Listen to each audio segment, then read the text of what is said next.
Good evening, everyone. Tonight is Tuesday, February 27th. This is the advisory meeting. First order of business is to welcome back Donna Mann. And I watch you every Tuesday. Yes. And now My favorite channel. right in the flesh. So tonight, Donna's going to hang out and talk to us about some health insurance stuff, and then the HR Human Resource Director position, and some wage and comp and study reports. From there, hopefully, assuming we can remain on track and we're not too off track, 7:30 we'll continue our discussion with the fire department and ambulance, and then close up shop this evening with some budgetary items. Guys, we have a first blush at the warrant, so at the very least, we'll take a look through. Depending upon where things are, maybe we might be able to even vote on a couple of things. Who knows? So Donna, I'm in a hurry. Yes, I was just going to say. We've heard of each other for Yes, years. I've been watching you. But I'm not, but I'm not sure you're going down face to face. Well, welcome, Donna. Thank you, Brad. What would you like to start with? Let's talk health insurance. It's the first thing right on the agenda. Okay. But we all know this is your meeting, so you tell me what you want to talk Okay, about. we'll talk health insurance. It's not the best story, but we can talk health insurance. We put in a placeholder of $525,000. That was a 10% increase. We need every penny. As I mentioned to you before, just in the last year, we've added 3 individuals, 4 families, and a retiree out of nowhere who came back. So that alone was over $100,000 hit to us. So, unfortunately, And this is specifically 9.14 health insurance, Yes. group health. group health, yeah. All right, so placeholder of 525. Yeah, we'll have to stay. And hopefully, if we don't have any other additions or big changes, a few years ago, everyone was bailing out going to their spouse's plan. And Yeah. now it's, with a number of new, not even new people, just people switching off. My leaving, I saved you guys a ton of money for 12 years. You're never taking health insurance here. I felt as though that was going to come back. So somehow that was Think going of to all come the money back. I saved you. So that's a big increase. As I briefly mentioned to you before, about 6 years ago, we looked into an opt-out, and I think it's time to revisit it again. So can you explain a little bit more exactly what that means when you Sure. say opt-out? An opt-out would mean we would pay someone who was currently on the plan, a family plan, we would pay them $4,000. Each payroll, it would be like, instead of them paying us, we would pay them that amount. So if they should leave, the town wouldn't be out any money. Some towns pay it quarterly or monthly. By doing that, Fallon, our least expensive plan, the town pays $15,000. So there would be an $11,000 savings. So they would opt out from the town plan, get that $4,000 to buy a different plan? No, they would go on to a spouse's plan, Oh, okay, okay. if that was available to them. Okay, I get it. So they would, one, have to prove that they had health insurance. You just can't leave without it. And then we would pay them. For an individual, if we have 2 people who are carrying individual plans, we would pay them $2,000. So on the low end, Fallon, we would save $11,000. On the high end, our Tufts and Harvard, which run us almost $20,000, we would save $16,000. I don't expect, So if I'm a town employee tonight listening to this, why would I not say, screw the 4, I want 10, since you're going to save 20? it's take it or leave it offer. I mean, the town still has to make money, and I think it's a generous offer compared to Okay. what some other. And the opt-out reason why I programs would opt out is because I compared what's available. Right, if your now, spouse and my had spouse, a plan and this that looks like was- a better option. are. Yeah, Okay. maybe Brian can Yeah. speak to the opt-out. I just had a quick question though. So have you done this before or you would consider it? We considered it 6 years ago. We kind of put it out there and there wasn't any interest, so we didn't move forward on it. So, I mean, there might be no takers, Yeah. but I think given where we are right now, even if we could get 2 people to move, to save over $20,000 would be something to look at. So you're suggesting we consider it for 7/1/2018? For 6/1. Sorry, That's our, yeah, 6/1/2018. we'll have our open enrollment is for 6/1. And would you have it be an opt-out for more than 1 year? You'd have it, do you know, like 2 years, 3 years? A few towns, Air in particular, they're the ones that do it per payroll, they have it indefinitely Oh, okay. to keep the people off. I know I've seen some just 1 year, but then if they're bouncing back on the next year, what's the gain? My husband has that and it's indefinite. Yeah, Indefinite, I mean, once you say, I'm off of Bolton, then you're never coming back on? well, you can't prohibit them if they have a qualifying event, you know, Oh. like, let's say their spouse loses, you have to bring them back on. Okay, And that's why we would only pay it by each payroll, okay. so that we wouldn't lose it. We wouldn't put any money up front that we wouldn't get back. So is there any harm in doing this, just proactively moving forward? And you said it'd be great if we could get two, I get none. Right. Would there be any harm in moving forward? Oh, no, there's no harm, you know. if No you- downside to There's no offering. downside, absolutely. There's no Okay. downside. So I think, you know, I mean, we haven't gotten our open enrollment packets ready. We're just starting to, because our open enrollment is the very end of March through April. So it'd be an option with explanation of how it works as Yeah. part of that open enrollment. Yes. Here's your package, here's an alternative. Yeah. Okay. And I'll be meeting with our insurance advisory committee on that also. If we have an employee with a spouse, and the spouse has insurance on them, or that one person, our insurance is just on our employee, not the family, right? Or- If they have a family plan, it's on their family. Okay, what if they don't have a family? I mean, If they have an individual, It's, okay, right, so but if they have if a you don't have family, children anymore, a lot of people take individual plans at their place of business.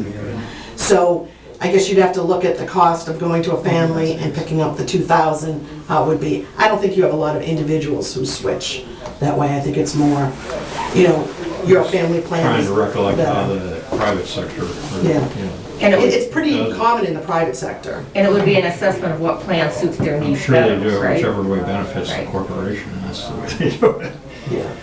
But the town is required to offer it to employees and their spouses and Yes. dependents. Yeah. And so then it's up to the family to crunch the numbers So that's a themselves. state, Yeah. Oh, yeah, that's, you know, yeah.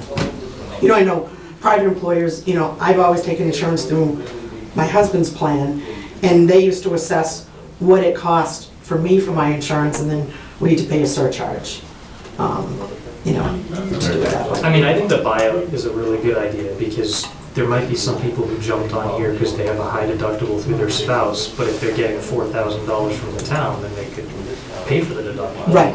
Right. The other option that Minuteman Neshoba is looking at come June 1 is an HSA with a high deductible. And we will be offering it. I don't anticipate a huge run towards the plan. It's a $4,000 deductible for a family, $2,000 for an individual, very common in the private sector. And the town would cover 50% of that deductible. The premiums decrease, we're estimating about 20%. Not a huge savings for us in the first year, but we have no claims experience, and we're self-insured, so that's another option that we're rolling out for June 1st.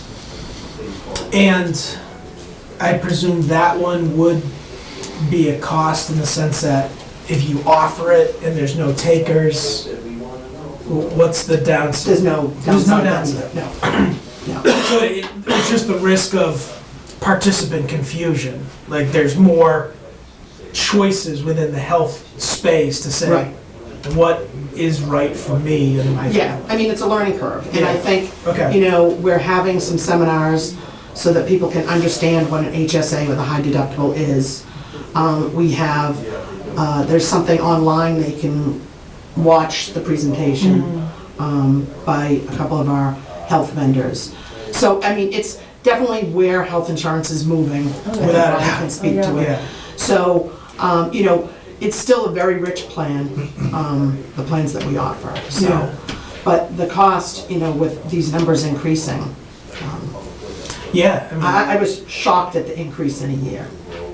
Well, I think getting these choices into the system and, having experience with them over time, you may see people migrating to something that suits their needs better, that is less burden on the town. Yeah. We are very lucky. The Fallon Health Plan is the least expensive. Yeah. And about 90% of our employees are on that plan. Yeah. So it's a very rich plan because it even offers family dental at no additional cost, because we don't offer a dental plan. Yeah. So, we offer a very rich benefit Yeah. for the health insurance. So that's the bad news. So 525 on group health. Yeah, Okay. that's what we're gonna have to, So we're not changing the placeholder, we're affirming. affirming it, yeah. Is that this? Brad, what page are we on there? It's Is that the budget nine, or is that? Where is it? It's line 914. yeah, 914. in there? And I know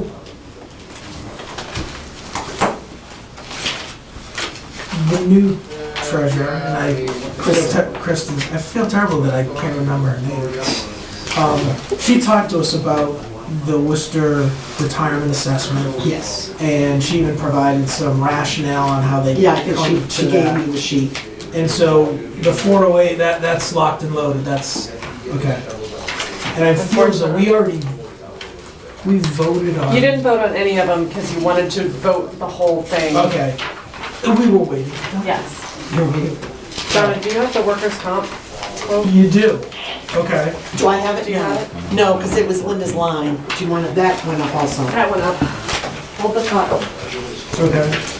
Yeah, the workers' comp, how that works is they bill us, and then we have an audit in August, September, and then usually we get a decrease in what was billed. I don't know why they always bill high and not a level funded bill. But normally when we have our audit, just because we don't see huge wage fluctuations. So I think it was about $1,150 increase. Okay. Did you have any questions on the Worcester assessment? I did bring the sheet, I don't know if... No, it's always interesting to me. There seems to be an inverse relationship with those numbers. I mean, it's probably just a really long lag in terms of the assessment number popping up relative to market. Like, the market did exceptionally well last year. Yeah, there's about a 3-year lag, actually. All right. Yeah. I figured there had, because I've seen, you and I have talked about this enough, and we've seen the numbers, and there's not a clear correlation, but a 3-year lag makes sense. Yeah, it's a combination of the normal employer cost, the unfunded liability, which is huge for us. That's $240,000 itself. Yeah. And then there was an early retirement assessment back in 2002 that you pay for 15 years. Or maybe even 20 years it must be on that one. So we've never offered again, and hopefully they never will, because they're not beneficial to the town for what we pay. All right. So workers' comp is $29,982. Like I said, hopefully we'll see a couple $1,000 adjustment after the audit in September. We normally get the results late October, November. And that's strictly based on payroll. And it's payroll for everyone with the exception of police and fire. Because it's our workers' comp, not our police and fire coverage. OPEB number solid, 178, 357? Yeah. Yeah. Okay. OPEB is, Other Post-employment post-employment benefits. benefits. Retiree health it's insurance. secret to code Yeah, agreements. it's retiree health and life Okay, insurance. okay, thank you. So the good news is it went down by $8,000, so it offsets the workers' comp and Yeah, and, snowflake off an iceberg, but well, I mean, I think there's good news on that, because you've made it part of the budget. We're funding to the ARC, yes. and really, the returns have been great on what we've been earning. So I think you're gonna see that we'll meet our liability probably within 4 or 5 years, if you Yeah. keep funding. Because our number isn't huge like some of them. It's not like... I think it'll be longer. You think it'll be a little longer? 10 years. That much even after now? We still have like one, yeah, because our insurance is, Yeah, I thought. The insurance goes up, I thought yeah. I heard the. it's like number. 1.8 million is our unfunded liability. Yeah, Is it I thought that I thought it was like a 10-year Yeah. number. But the great news is we're on plan. You know, Right. it's been institutionalized as part of the budget. Yeah, I mean, we have over $600,000. Yeah. And we're Before much you know it, better, it'll be much gone. better shape than a lot of communities are. Yeah, Yeah, we finally started to tackle that. yeah. So that's a good thing. All right. And again, I know it's not on the docket, but life insurance actually went from 15 to 14? Yeah. What? You know, we pay 50%. It's a basic life insurance, $10,000 life, $10,000 accident, death and disability. It, you know, the town pays 50%. Not a whole lot of people take it, Yeah, and it's not a huge cost to the town. okay. All right, so we covered 9/11, 9/12, 9/13's gone. 9/14, 15, and 16. Okay. So, You want to do 147, the human resources? oh, yes. Do you want to vote those insurances? Oh. Or do you want Yeah, to do it all at once? yeah, no, let's do that. So I have 9/11 at 408, 654. Workers' comp at 29,982. Group health, as Donna indicated, 525. OPEB, 178, 357. Life insurance at 1,400. Medicare at 46,000. Entertain a motion to approve those as is. So moved. Second. All those in favor say aye. Aye. Those opposed? Alright.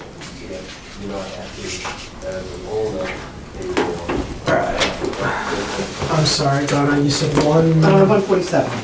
It's the new human resources. It's split off from the treasurer collector. I really did retire last year in 6 months. Yeah, it really looks I like. really did. Yeah. I'm still here, but I really did retire. And I am really going to be gone June 30th. Come in Boy, here. everyone. Threats. So you won't be able to wave to me anymore. Oh, You know, I won't be. Oh, really? Yeah. You know. I'll try to have something better to do on Tuesday. Yeah, well, just wait till you hear what I have to say when I think you might not. Yeah. Minotka will keep me informed. I know. So, basically, when I left and we hired Kristen to become the treasure collector, no one would have been foolish enough to want to do the HR position also. So we split that off. This is a ringing endorsement Endorsement for, yeah. for whoever wants to come in. Wow. So, the plan, in talking to Dawn, was that we bring in someone as close to July 1 or after as possible to be a 12-hour part-time HR person to handle basically the hiring, writing our policies, benefits in combination with Kristen and Ninotchka. But if Donna would like to do that for another year, I'd be open to that. I can't afford that. So, that's, you know, Even if we continue to insult you, you're still not insulted. you know, it might happen. She'll miss that. Yeah, if I can take little sabbaticals in between the year, you know, there's always I trips. think there's room for You negotiation. think There's that- always room for that. All right, you know, I'll leave that open, but this is what's budgeted. If I were to stay, it would have to increase substantially. But this was the plan. It's to be graded at a grade 4. So we put in a salary, purchase of services, 200 for supplies, dues, because they would be a member, as I am, of the Mass Municipal Personnel Association, and some trainings. Okay. And the wages are what? 16,000 a year, And that's for 14, 12 hours a 12 week, hour weeks. Yeah. based on 49 to 50 hours, 49 to 50 weeks a year. Okay. Because the person would not have benefits Accrue it, or yeah. or any. And what was the purchase of services for? In case they have to have anything done where they're only working 12 hours. I just put a really a placeholder for the first year. I also had a question for Nanachka. It looks like there was a COLA factored into this on our Yes, spreadsheet, so it's 16,811. but I'm just trying to wrap my mind around philosophically why we would COLA a position that nobody currently occupies. Because the chart, it's on the chart, everything. Everything falls. Yeah, Even if there's nobody there yeah. whose cost of living has increased. We've had some that they come in the end of June and July when they get it. Because the whole chart changes. It's not, you couldn't pull out Hold that. one. So the pay rate will Yeah. change to 28.59, so if they're hired in July, they'll make 28.59. Yeah, One of the things that keeps us competitive is that chart adjusts every year. which we'll get to. So that's where it is right now. Just shut that door.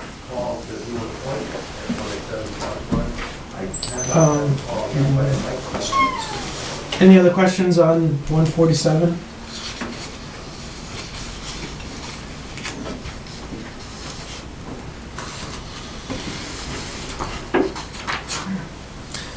What do you got there? That's a transfer.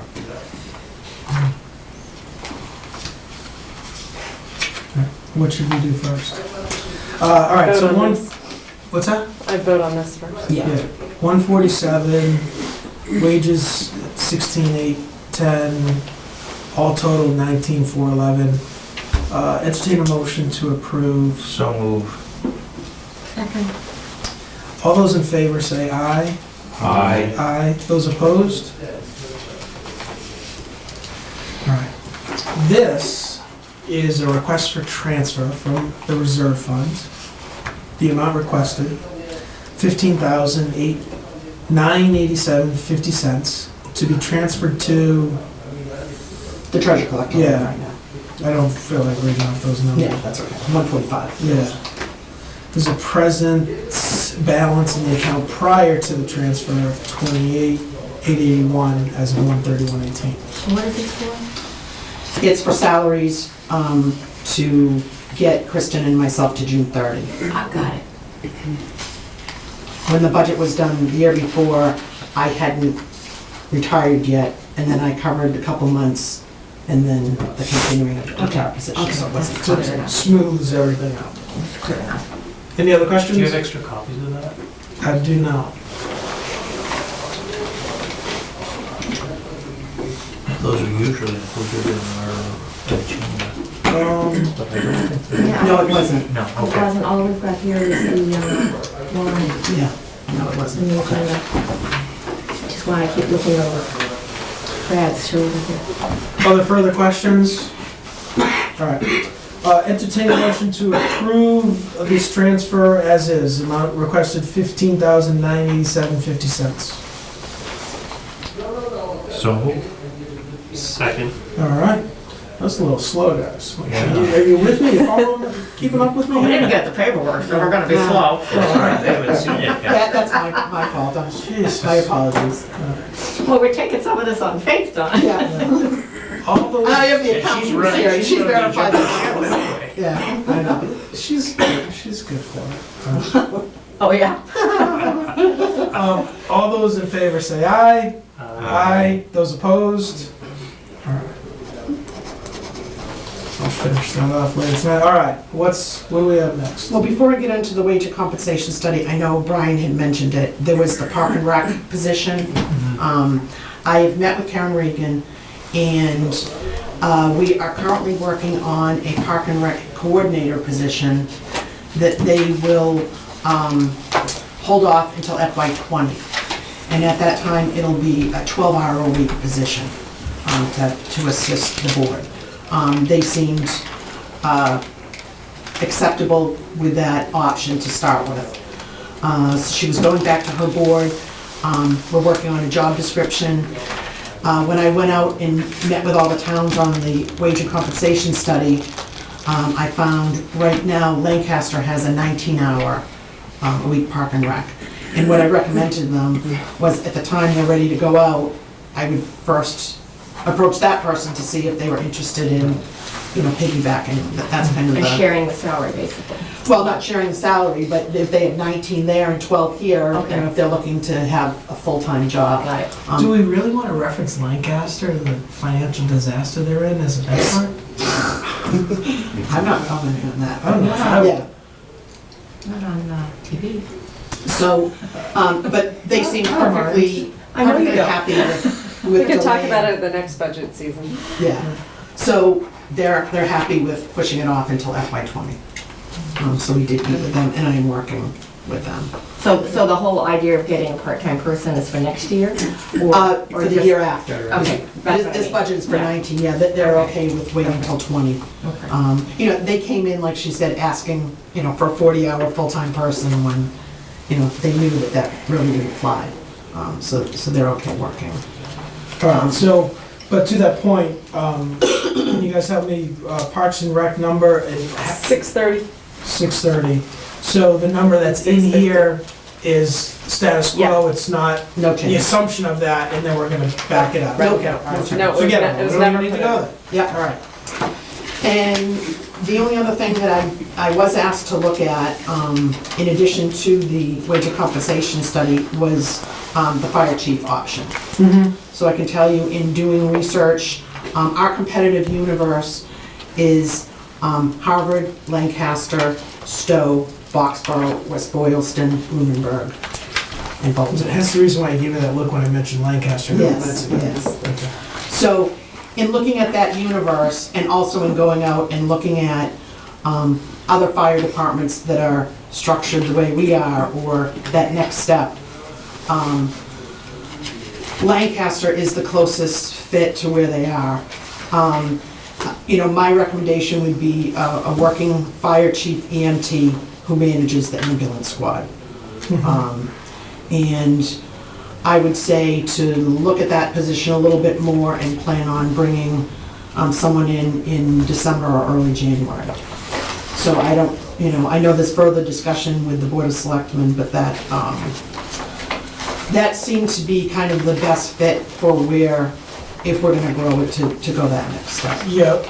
So, and also, in light of the potential changes, I would recommend that some of the capital purchases might be delayed until you have a chief, so that they can have input, similar Yeah. to what we did with the DPW, when Harold left, so that Joe, who was coming in, could Yeah. have some impact Yeah. in those recommendations. Yeah, I think there's a fair precedence that has previously Yeah. been established in that light.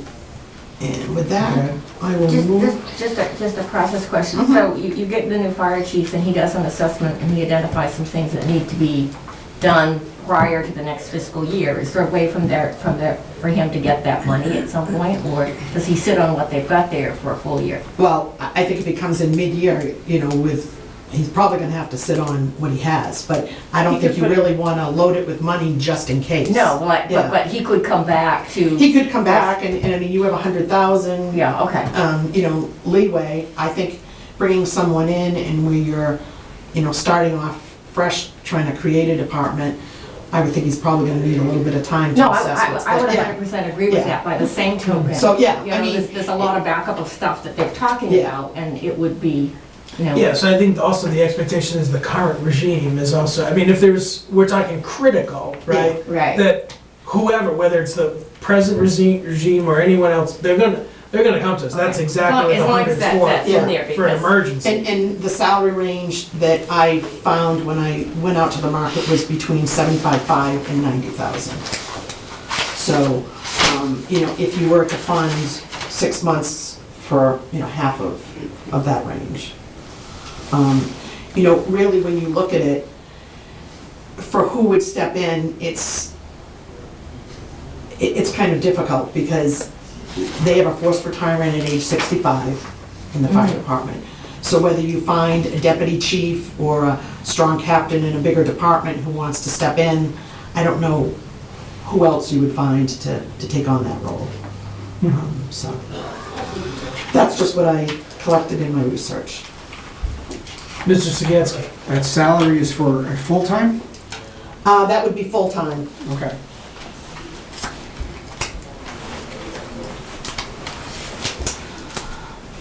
This is the, Now, would this new full-time chief come under the town administration as opposed to a strong chief? Or is it- unfortunately, it's currently a strong chief, and Oh, yes, That's sir. something you guys are looking at, isn't it? Yeah, there's currently an article on the warrant that would ask the town to, whether or not they want to vote to change from the current strong chief law to the, what they call the, I don't like the term. I don't like chief. No, the no, weed. no, that's why I was I- ready I to just spin apply- those words in the Yeah. next That's one. why I didn't use It's the really, term. I know, I don't use them very often myself, but I did send an email to each of you earlier today, I Yeah, I think saw this that, morning. yeah. Oh, I didn't. That see gives you a brief, it's everyone's .biz town account.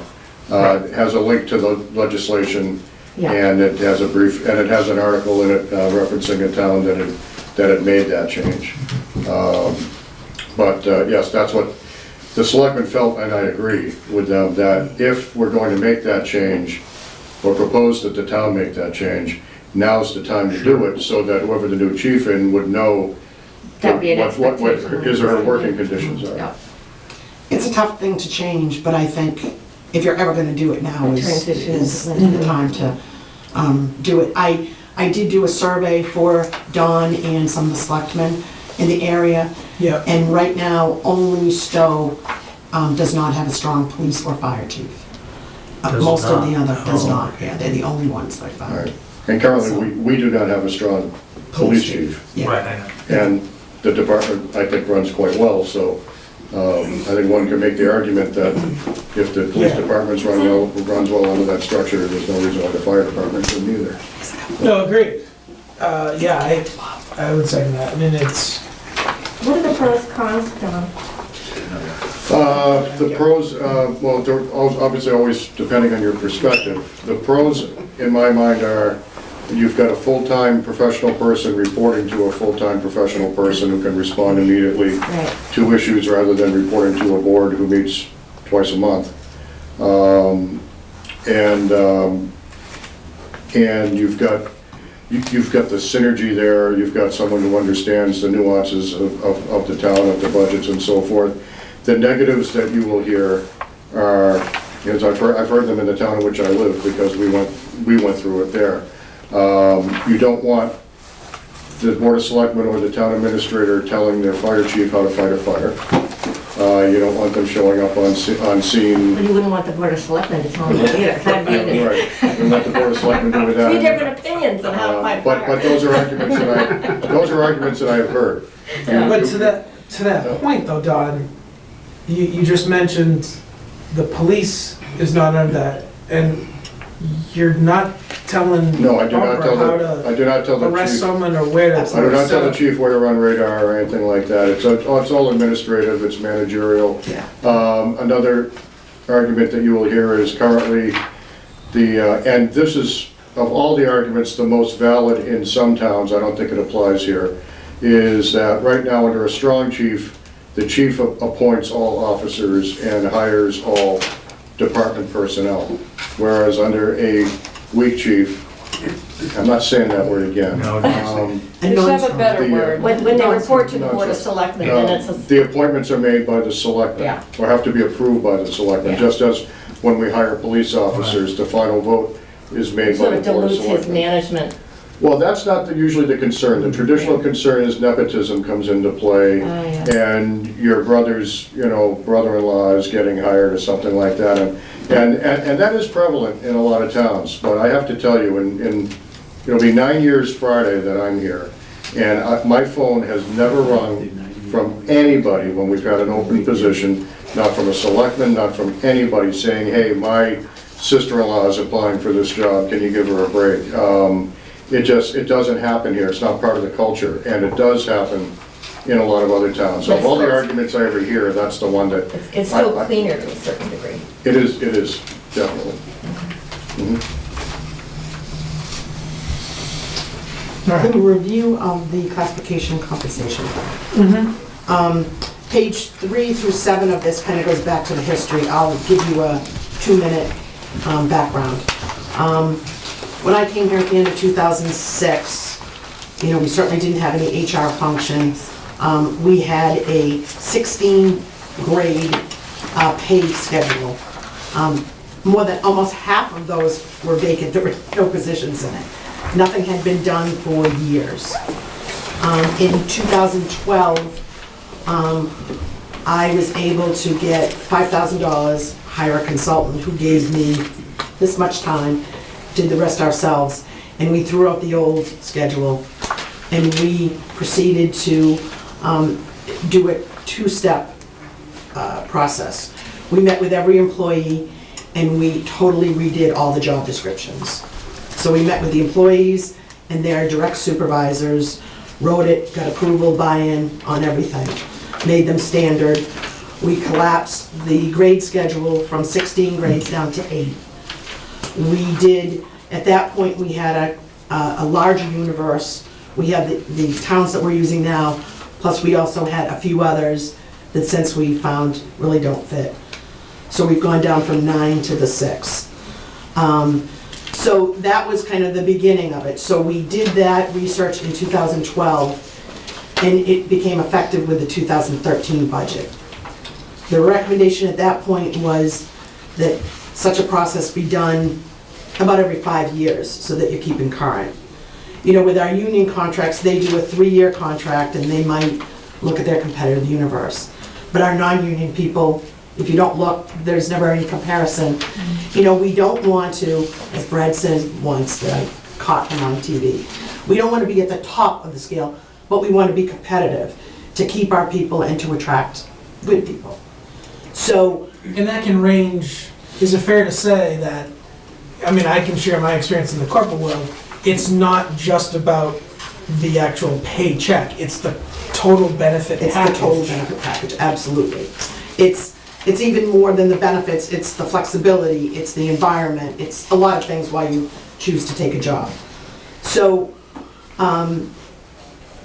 fast forwarding to this year, what I've done is I reviewed every job description again to make sure there were no significant changes. In addition, 2 new job descriptions for the outreach coordinator who has been brought onto the chart, who wasn't there before, and also the new part-time HR director. Also, like I said, I'm working with Park and Rec for a future job description, so it'll be in place. We'll be collecting fire chief job descriptions also. In addition to that, I went out to the 6 towns that are in our universe and collected their pay structures and did a comparison on similar positions. That data isn't in there. I can give it to you.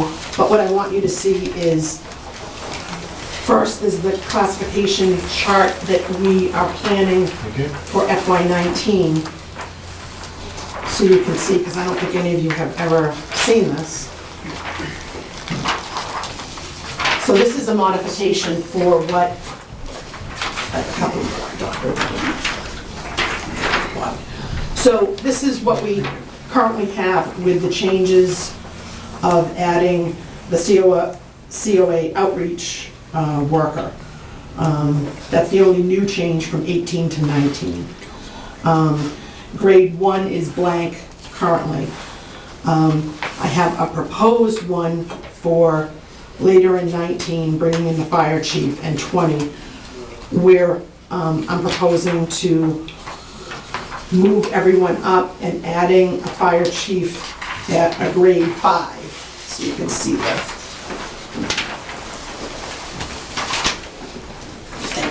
See the changes. Oh, I see what you're doing now. So Yeah, you so- populated grade 1. Right, so we populated grade 1, we moved 1 through 4 up. Yeah. And then we added in a new 5, so we still have 8 grades. But this is where I propose that we go when we bring in a fire chief, and also you can see the park and rec coordinator would be at a level 1.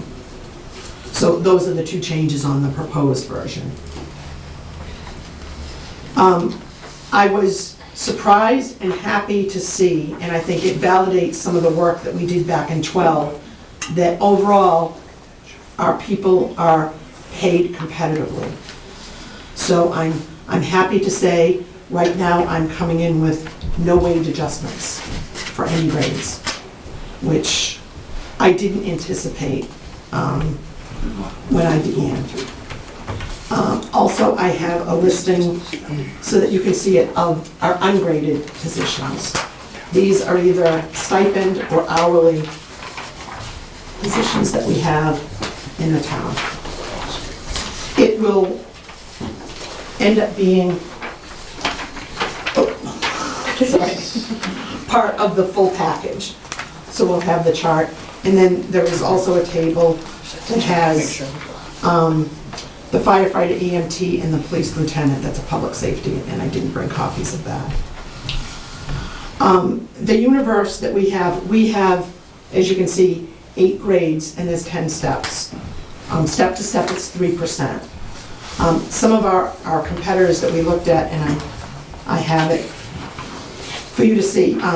Foxborough offers 9 steps and 2.5% between each. Harvard has 10 steps, 2.25%.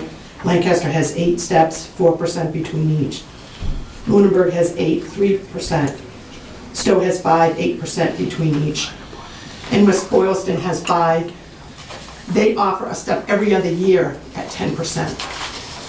So with this universe, we've still been able to stay competitive. Like I said, some of our people are bumping up against it, but no one is really out of whack. So I think that's a good thing. I certainly recommend that, when and if we're looking for a position, if one becomes vacant, that you sometimes, we had a hard time filling a few of them. Some of them took a while, but I think we've made, good selections with all our hiring. Donna, I'm sorry to be so, I'm just learning all along. Oh, sure. So what makes these positions ungraded versus the standard?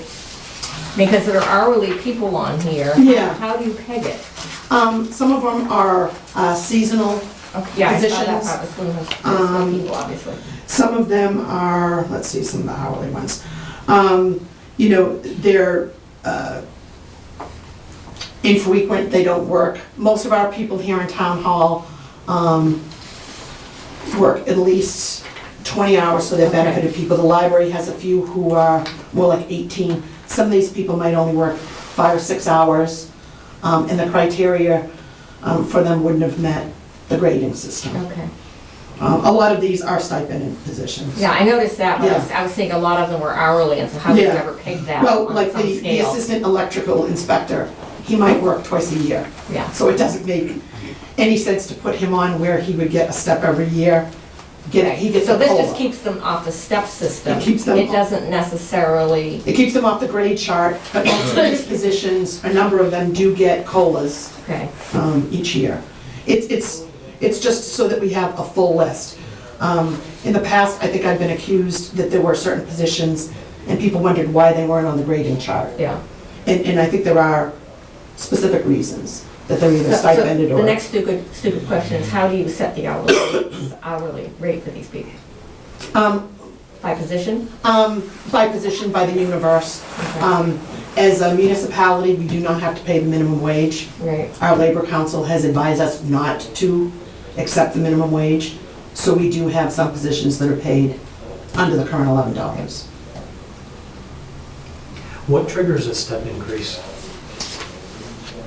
Is it just every year? Every year, every July. Until they max out. Until you max out at 10, and then you only are eligible for COLA, And that's, unless there's a significant major change in the job, And you reclassify. and then they're reclassified. and that's true of all of our the comparative towns too. It's either every year or every other year. Yeah.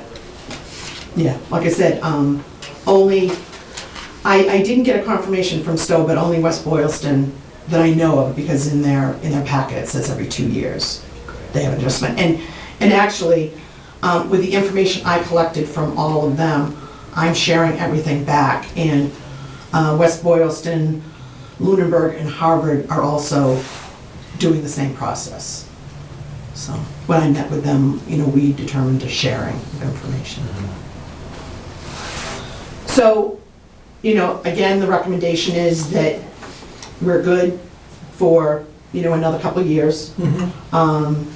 That certainly if something comes up and the hiring or, for instance, the new chief, when that comes in and it needs to be tweaked a bit, it can be done.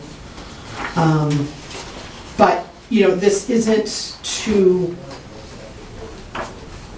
we do have about almost half of our people who are at step 10. And there is a frustration with those people that they feel that they're only getting the 2% COLA. But a lot of them have been here a very long time. And we do have a few positions of people who have been here a very long time who are really off the charts as far as pay with all our competitors, and they're very highly paid. And I guess I can see their frustration that they're not going up, but they've been here a long time and their salaries are to a point where I think they've maxed out. So that's a frustration. We have, like I said, about half that are at step 10 and about half that are at 4 to 5. And that's not unlike the corporate world either. I mean, in the corporate world, everyone has a min, a mid, and max. And like in my digital days, if you got it to the 80 percentile, you were basically redlined. And unless you were promoted into a new job position, then that's pretty much where you were. Yeah. Right. That's And real. dependent upon, Yeah. That's where I was. Yeah. dependent upon what also goes on in the course of the year, doesn't mean you're gonna get That's right. a COLA either. Right. And there was some thought to a few of the positions, should they be redlined and not, I'm not making that decision, but, it's something I think to think about if they keep going up compared to the universe that they're in. Well, So again, those people are at But least there's getting a a COLA. max, right? No, we have a number of people who are off the chart, Okay. yeah, because And that's they've just been here. historical. It's historical because if you've been in your position for, 18 to 22 years, you're off the chart. So, and those people are just getting 2%. Yeah. But, there's the frustration because we are part of a county retirement system and your pension is based on your age and years of service. And it also is your high 3. So people are looking to maximize their salaries before they retire. So, which you can't blame anybody, but there's only so much the town can bear. So this is a draft version.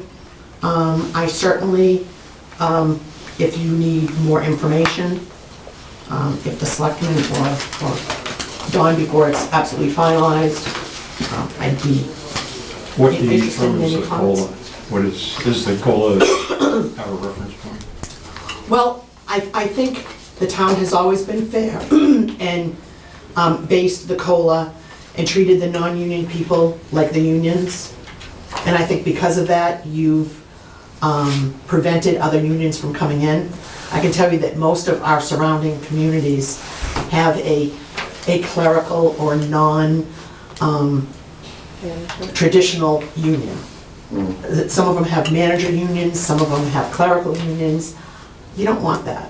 Why not treat everyone fairly? So I think that's what the town So we has use the historically COLA done. that the union contracts use versus Pretty much. I think pure I think limits. Dawn has always tried to be fair and the selectmen across the board. Now, is that based on the federal COLA? Oh, no, No. it's, I think it's, we do a we also, look at our universe, what other We towns do. are doing. we keep right on top of where, what the going Sure. trends are. I already know what it is, 1-2 years out right now. So I could tell you right through FY21 Yeah. what towns are doing for the most part. And it is important to be consistent like that. One of the first things I said when I first got here was, we need to be consistent in treating the way we treat the non-union people. Because the best way to get more unions is to not do that. And if you treat people fairly, they don't feel compelled to form a union. So this document is a plan for the next review of all this? Yes, everything, there's we have, there's a grading structure, there's a structure to develop job descriptions that we, maintain and going forward, So the job does the descriptions that new I've HR written. person do this, or is there a committee that does this, or how? No, Who actually does the work? the new HR person will Okay. do it, Okay. so that any new positions that come along, I hope that before I leave, I'll have the Park and Rec one completed, and, probably not the fire one, because I don't think any final decisions would be made. But that there's a structure in place that they can Okay. continue. And it mentions performance appraisals, are those like reviews? Yes. And those are conducted every year? Or can you tell me a little bit about what those are? Well, they're done by me, for the Yes. most part. They're done by the person supervisor who, since we're so flat, Yes. except in one case, it's me. And Kristen would I should get into names, the treasurer does the collector's performance the evaluation. assistant, yeah. I do, yes, I'm sorry. Yeah. I do the others.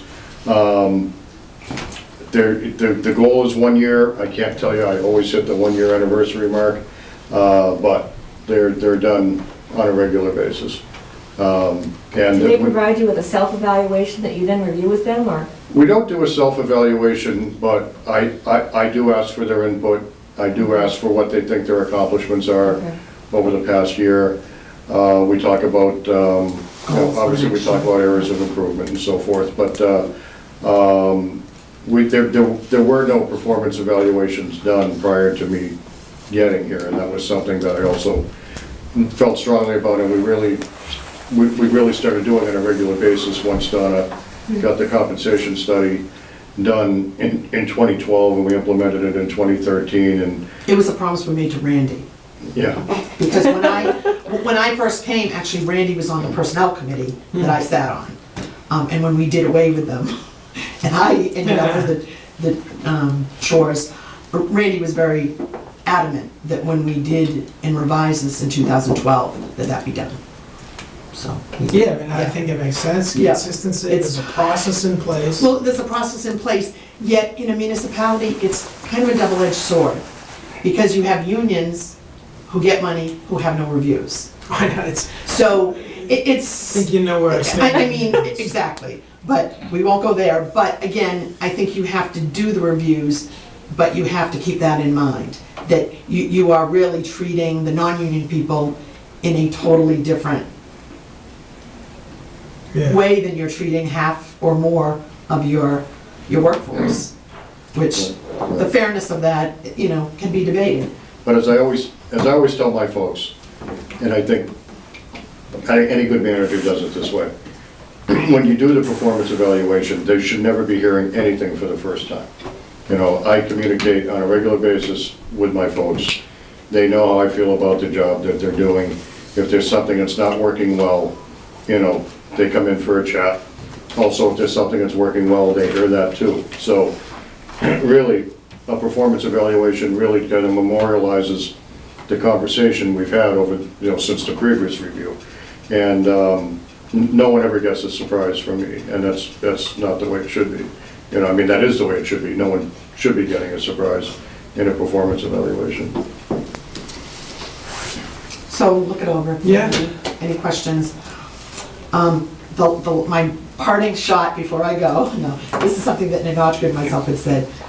You might want to consider having a placeholder on the town meeting warrant to transfer funds from free cash to your line.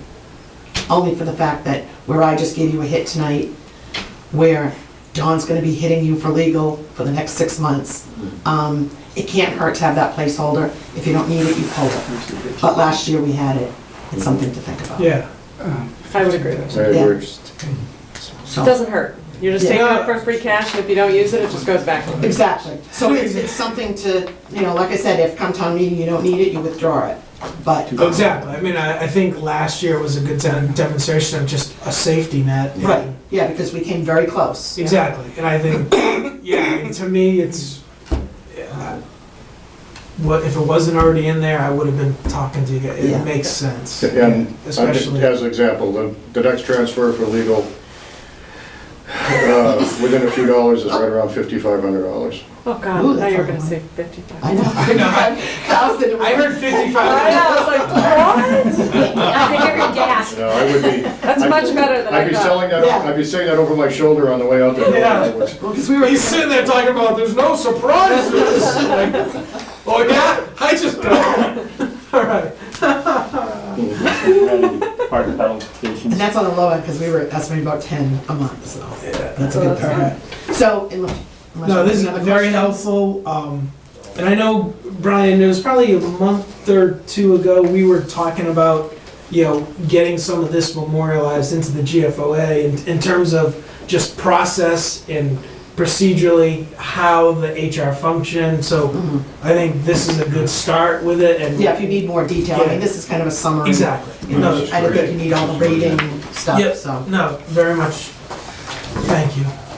Yeah. So, I might never see you all again. I don't think I'll need to come to before you again, hopefully before June. Thank you all. Thank you. Well, I finally met you before you left. Yeah. How you buying? I know. All right, guys, I'm sorry. There was a lot to go over. With Donna, please calm down. And yes, I definitely delayed and could have been more efficient, I know. I told you, I have to keep myself entertained along the way, too.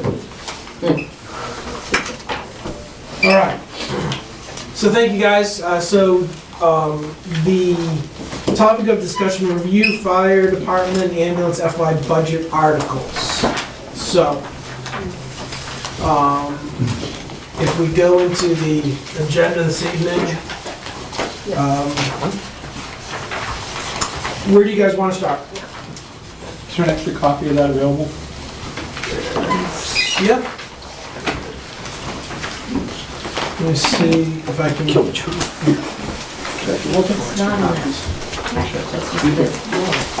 Yeah, so it's the warrant art, it says, we're going to review a fire and ambulance FY19 budget / articles. So let me, before we get to that, I'm gonna have one of you guys find the articles. Let's go to the budget. Chief, the last time you were here, we got into a conversation around the compressor, and there was a takeaway on your behalf on tracking down some added numbers on the compressor. Are you able to share any updates on that front? I can, yes. The information that we've gotten since that time. We've spoken with the 3 companies in the area who deal with this type of equipment. And basically, your question during our last discussion was, could we just replace the compressor we have now with one basically equivalent to it? Right now we have a 45,000 PSI, 4,500 PSI compressor, which in discussing with those 3 companies, they don't make anymore because all of the air bottle refilling systems work with a minimum of a 5,500 PSI compressor, where you always want, basically the systems always have a compressor that's rated a higher pressure than what the bottles are trying to fill. Okay. State of the art today is the bottles you wear in your back are 4,500 PSI. So they have a 5,500 PSI compressor system to refill them. So basically, no one sells the 4,500 PSI compressor that we have today. Okay. That's one question. Could we go up to a 5,500 PSI compressor? We could, but then we'd also have to replace the storage bottles that we have, since they're not rated for that higher pressure. Which brings us back to the original ask Basically. of an entire system at 6,500, and why I'm looking at why the hell can't we get a compressor? And we're Yeah, now so- looking at 40,000. But If you have a 5,500 PSI compressor, why do you have to fill the bottles to 5,500?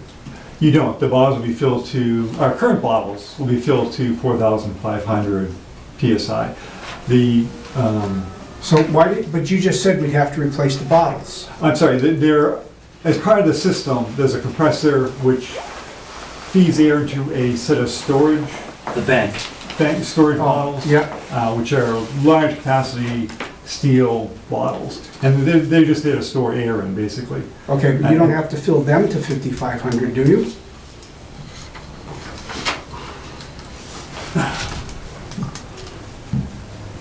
You would want to, because it makes for a more efficient system when you're filling the smaller bottles that we wear on our back. I understand the time element, but let's just understand, be on the same page in terms of will it work? You could fill the reservoirs to 4,500 PSI and stop there. I would think that would be possible, yes. Okay, okay. Well, isn't that what's happening right now? Because the compressor is 4,500, is it not? They- All right. And the reservoirs are 4,500 as well, yes? Correct. And the bottles we wear are 4,500. But it just makes for an inefficient system. Yeah. All right. It may be feasible, but you may have to have a customized pressure control system. Because now you've bought a new compressor, it has its own pump curve, if you will, it's efficient on pump curve here, and there's a control system that has to, and relief valves and things like that. I don't know. I mean, yeah, it's feasible, but. No, I'm sorry. yeah. No, The bottom line is, we have a functional system, and we'd be replacing it with a functional another system. Well, the system is functioning today, we're just not sure how it's going to be functioning. Everything has a finite life. And I just want to also say that when we first got the refilling system, the bottles that we wore on our back will be pressurized to 2,200 pounds. Yeah. Numbers. Okay. And that's why we started with a 4,500 PSI compressor. Right now, the self-contained breathing apparatus that we wear, they're 5 years old right now, so we're going to be, the town's been looking at replacing those probably in 10 to 15 years. Mm-hmm. When we do that, the chances are good that the self-contained breathing apparatus we buy at that point in time, kind of the state of the art at that time, is going to be 5,500 PSI. So that means that if we stay with if we were to replace our current compressor with another, 4,500 or 5,500 PSI compressor, then basically, when we get the new Tanks tanks, that go on the people's backs. right, the system really won't be able to handle the new higher pressure that those SCBAs would be based on. And that's likely 10, 15 years away. Yeah. Yeah, I'm just trying to, in light of the budget, particularly this year, I'm trying to weigh, the need that you guys are demonstrating relative to, is there something in the middle? And that's why I was asking for you to go out directly for the 4,500. Other questions on this system? All right. So the bottom line is nothing in the market at 4,500 pounds of pressure for a pump that would be able to be bolted onto the present system. You'd have to go to 55, which then screws up the entire system. So heads back to the original drawing board of going with a 6,000 pound compressor with a whole new system. Is that? Yes. All right. And the cost of that is? 40, if I remember correctly. 6,000 or 6,500? 6,000 PSI. 6,000. 4,600? I believe that was the amount in the capital. 6,000. 44? 40 and change, given what these numbers are all shaping up to be this year. All right. Okay. So that was the compressor. Anything else that you were prepared to talk about? That should cover as far as the compressor system goes. You've been sidestepping the fire truck. Your other guys aren't here. I'm not even gonna ask you about the fire truck. I can certainly, if there are any questions, I can certainly try to. I don't have any questions on that. Anyone else on that? Okay. Ms. Diaz. Yes. Hello. Hi. I'm here, I don't have any articles. I'm here for staffing discussion, Yep. and that's it. All right. While you are here, ambulance, just refresh everyone's memory if you may. 2020. All right. Current ambulance in flight was bought in, let's see, today's So I put it in 18. for, When did we take possession of that? 16? 16. 15 or 16? 16. 16. Okay. So, oh, maybe it's 2021. I think I put it for 5 years. It's possible that it could go a 6th year. We learned the hard way that a 7th year was probably not the way to go. So I put it in for 5. And ambulance receipts Go on, tracking pretty well? Yeah, On 5 that? usually enough. Yeah. Yeah. All right.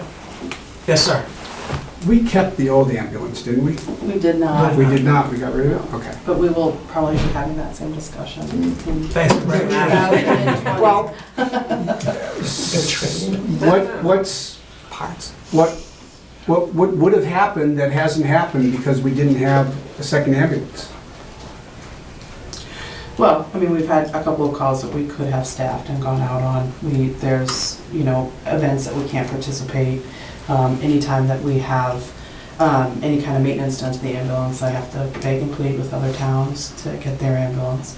Or we don't have an ambulance. So, is it something we absolutely have to have? No. Is it something we might want to consider? Yes. When we made, when the ambulance was 6 years old and we started the discussions, our trade-in was, I think, $40,000. By waiting the year, it was only like $20,000. So for $20,000, the conversation is, should it be? Ambulances are notoriously difficult to fix, so we've been lucky, but I mean, we just had a ding in the bumper and it took a week and a half to get fixed. We had a leak in one of the engines a couple years ago, and that was a 10-day turnaround time. So we've been fortunate that towns around us are able to have a second ambulance that they can loan out to us, but that's not all, I can't always count on that. At what point would it become obsolete, if you kept it? They actually ship them out, they sell them to other countries. So, I don't know what they do with them, but. No, I mean, if you kept it, if at 5 years you needed a new one, if you kept it by year 7, would you not even be able to use it? No, we could use it. We could use it? Because the lifespan for a frontline ambulance is 5 to 7 years, and if you have a secondary ambulance, you can actually extend the life of the frontline ambulance. Like, if we had 2 ambulances, when it was icy out, we would take the old ambulance and. Wasn't there some concern though that we wouldn't have a bay to keep it in and we'd have to keep it outside? Well, that was That was the other discussion of. Well, and we did determine that it will fit in the old fire station, or the former they're gonna ambulance use would it. fit in the old ambulance, the old fire station. But, You would have had to make room for it, and that was somewhat controversial as well as Yeah. some of the stuff that's in the old fire yeah, and station. then I think there was also, well, I think the biggest issue was, I think they wanted to do painting and some maintenance on the ambulance, on the fire station. The old fire station is a small building or? Yes, the little white one. Yeah. So I don't know what'll happen in 2020, we'll see. It's a long Yes, way sir. away. Door height was an issue there, no? No. We actually, we backed it right in, held my breath the whole time, but we got it in. My recollection was that it was close. It was very close. We didn't have to let the air out of the tires or anything. Yeah, to do it. this new Just get out. ambulance actually probably would be, it's probably a little bit higher, but it also has liquid springs that we can seat it, we can squat it and probably get it in. But again, we don't have to worry about that for a couple years. All right. So let me just go back and look at where is the ambulance budget. I think the ambulance budget was fine, I don't think it Yes, was anything. we approved it. Yeah. But I level funded. No, I know, and I commended you, I know. but I also know that you've come back. I was just Yes, yeah. I was just checking, because I know there was been some things that have come up later in the cycle, so I Yeah, so just I wanted think to we're check. okay. I think what's gonna save us is that we can now go in between both line items. That makes such a big difference. Yeah. Huge. Community Reform Act of 2015 Mhm. allowed us a lot more flexibility there. It had a little bit impact on free cash, because we don't have as much return out of the budget as we did, but it gives us a lot more flexibility Yeah. to zero out at the end of the year. All right. Other questions for these folks? Yeah, so I think, like I've shared with you before, Chief, I mean, there's a lot of questions around, the request for additional staff, and I've successfully been able to punt to the town administrator and Donna. And I like that strategy, because I don't want to, and nor is this board charged with doing that. And, what I heard this evening, I'm not speaking for the board, I'm speaking for me. I feel rather, I actually like the strategy on holding, given what's happening, your desired retirement, and the likely move potentially of the selectmen.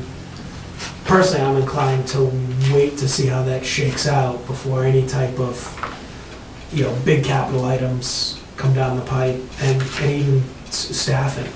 And I recognize that puts, that the current environment that you guys are in right now extends that until this person, he or she comes in and fills this position. It's not just the situation that we're in, it's a situation that the town is in. Yeah.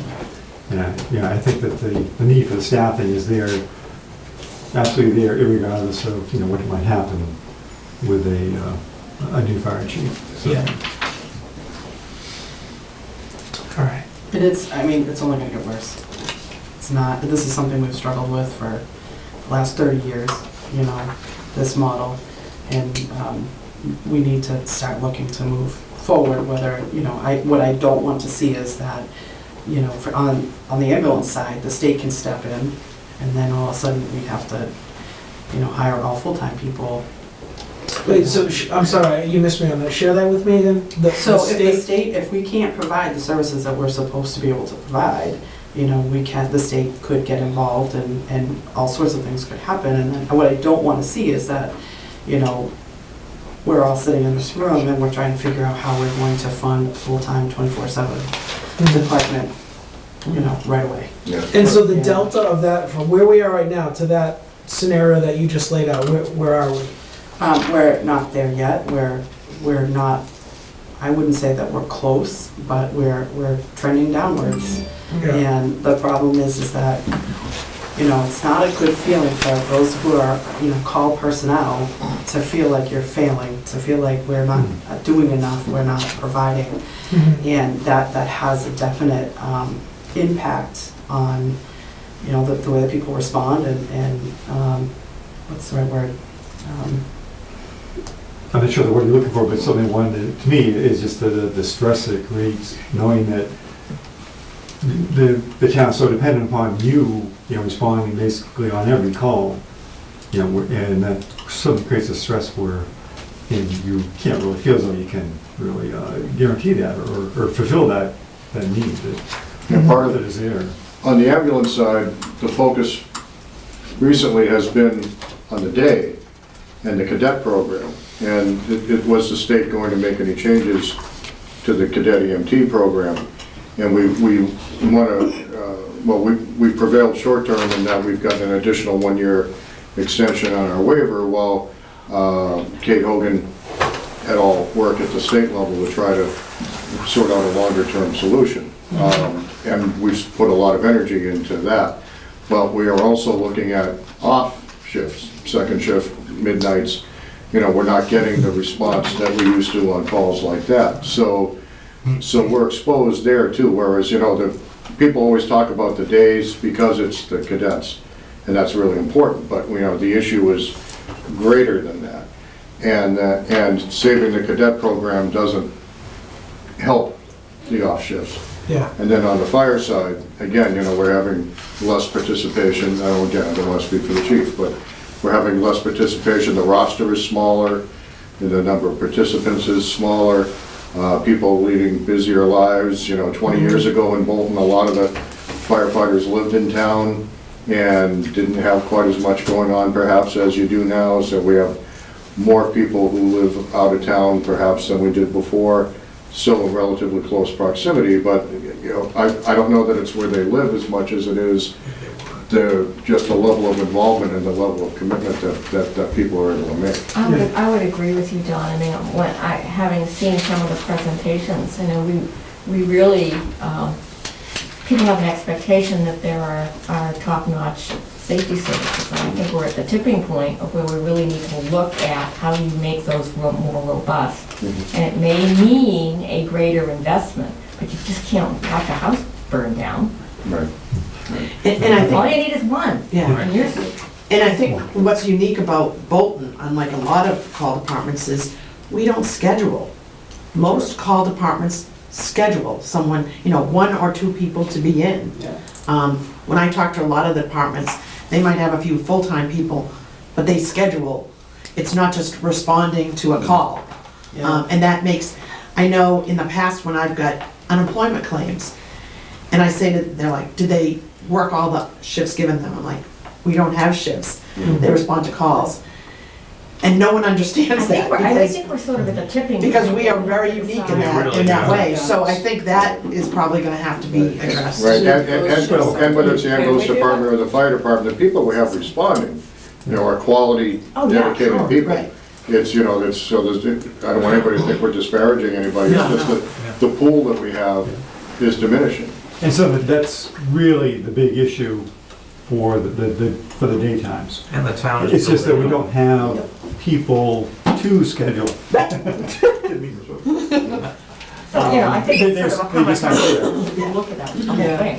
And with the scheduling in other towns around us, scheduling, that actually hurts us because we share a lot of our employees.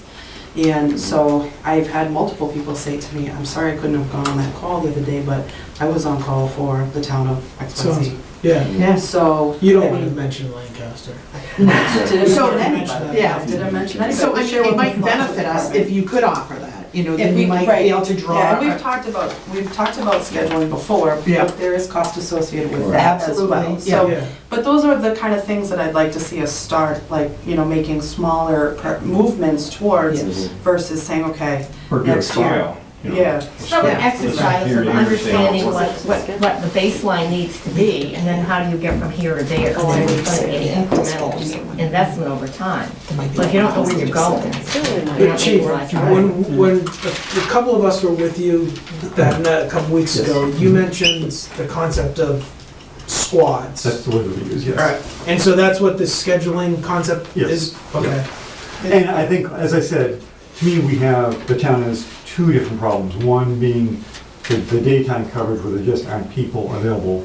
But then also there's difficulties at nighttime where people are available, they're just not responding as much as we should. And there, I think that, you know, going to the shifts, the scheduled kind of thing, you know, could have, you know, some benefits there. So tell me why, I mean, you don't report it to the guy, you're the man. Like, why have you guys not moved forward in that squad component right now? If you guys know that, There's, well, No, the no, squad, people. there's not money to Money. do it. You gotta pay the shifts. You gotta pay standby pay, even if they're Yeah. not, Yeah. Yeah. you gotta pay them to be on The schedule. problem is that our call volume is large enough to be a pain, but small Yes. enough that we can't. Yeah. If I said, come down and sit down at the fire station on a Saturday and you're gonna go on 2 or 3 calls, you're likely to do that, right? You'd feel good about yourself, you know, maintain your skill set.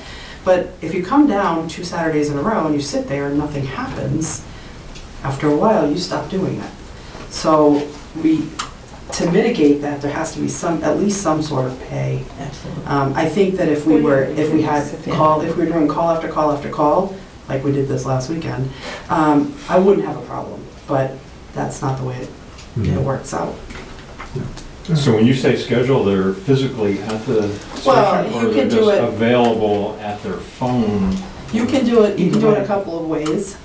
It would be a little bit problematic for some of us, because we actually don't have a lot of people who live in town on Right. each department. Based on the number of people who live out of town, I don't think it would be, the best way to do it would be to pay them to stay in the station, just to cut down on the response time. Well, there must be a lot of models, but something we gotta figure out, you know. We can't solve it. Yeah. No. I think part of the problem is the overall roster. I haven't been involved in months now, but given the total number on the roster, there's not enough to break that into squads and still have, so the issue is more of that of recruitment and retainage. Yeah.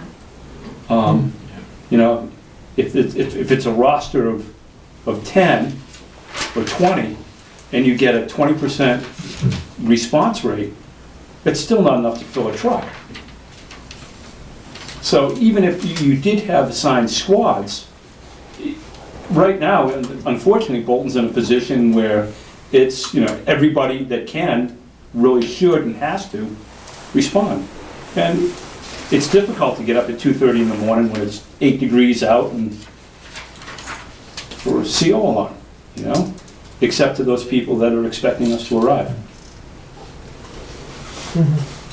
And keep in mind, we also share about 10 employees, so if we have a call at the same time, it's okay, because we get to the station and we figure it out. If there's a fire call and then there's an ambulance call, I might be in trouble, because all my EMTs might be out on that fire truck, and vice versa. Yeah. Or we have a So- motor vehicle accident where Right. there's dual response. Yeah, so, you know, we've been as creative as we possibly can, and a lot of that is sharing employees, you know, working with people from other towns, but we're getting to a point where that's just a drawback now, so. And something Mr. Gint is correct as far as recruitment goes, and we have been doing more active recruitment. We just brought in 3 new firefighters who I believe tomorrow will start at the fire academy, so, but they'll be really 6 to 9 months before they're really, useful firefighters, but. And the cadet program's a good place for me to recruit. I brought in 3 last summer. I'm probably I think I know about 2 or 3 this summer. But I keep them for summers and for about 4 years, and then they graduate from college and they go away. But why is the state stepping in and looking to take this away? It's like a, I don't want to say that they were looking to take it away, because I don't think that would be fair to the state. But there was a concern expressed that the national standard for, and anytime I don't say this correctly, Margie, please stop me, but the national standard for ambulance personnel is 18 years old. We have our cadets in there at 16 and a half, yet they are not allowed to touch a patient if they haven't gone through the same training, passed the same tests, and then some, as those who qualify at the 18-year-old level. So to us, age is not pertinent, it's the skill set that's pertinent. And we went to quite some lengths to try to impress that upon the state. And we had a great meeting at the high school in probably mid-December, I think it was, maybe early December, with the Deputy Commissioner for DPH, the Department of Public Health, which Kate Hogan organized. And we had the director from OEMS. We had a good group out there, and the cadets, you know, we had the squad leaders there in the meeting with us to show, and to see them in action, to see how poised they are, is just incredible to me. And Kate told us that she never had a town presentation that went better than the one that we had that day.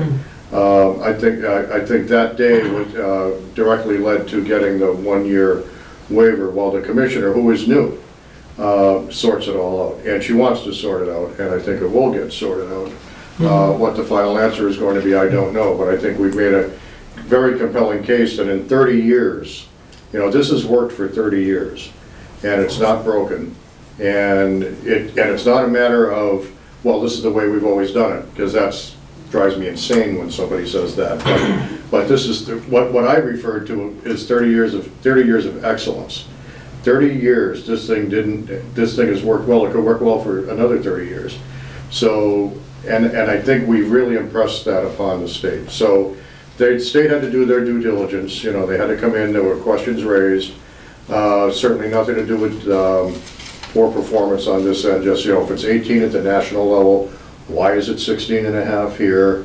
Couldn't we continue the program but have a second full-time adult in the ambulance, so the kids could observe until they're 18, basically? And that was not what we wanted to see happen. It's not the same program, and I also considered that to be an unfunded mandate if that's what they hit us with, because that would have meant guaranteed another head count if we're going to have. Yeah, I'm just trying to understand the state's rationale. And that was the state's right. I'm trying to be as fair as I can to the state, because Right. I don't want to start bashing the state, because they've got responsibilities. Don, how many other programs are there like this in the state? In the state, one other. Harvard. One at Harvard, and they've been in existence about 20 years. 20 years, yeah.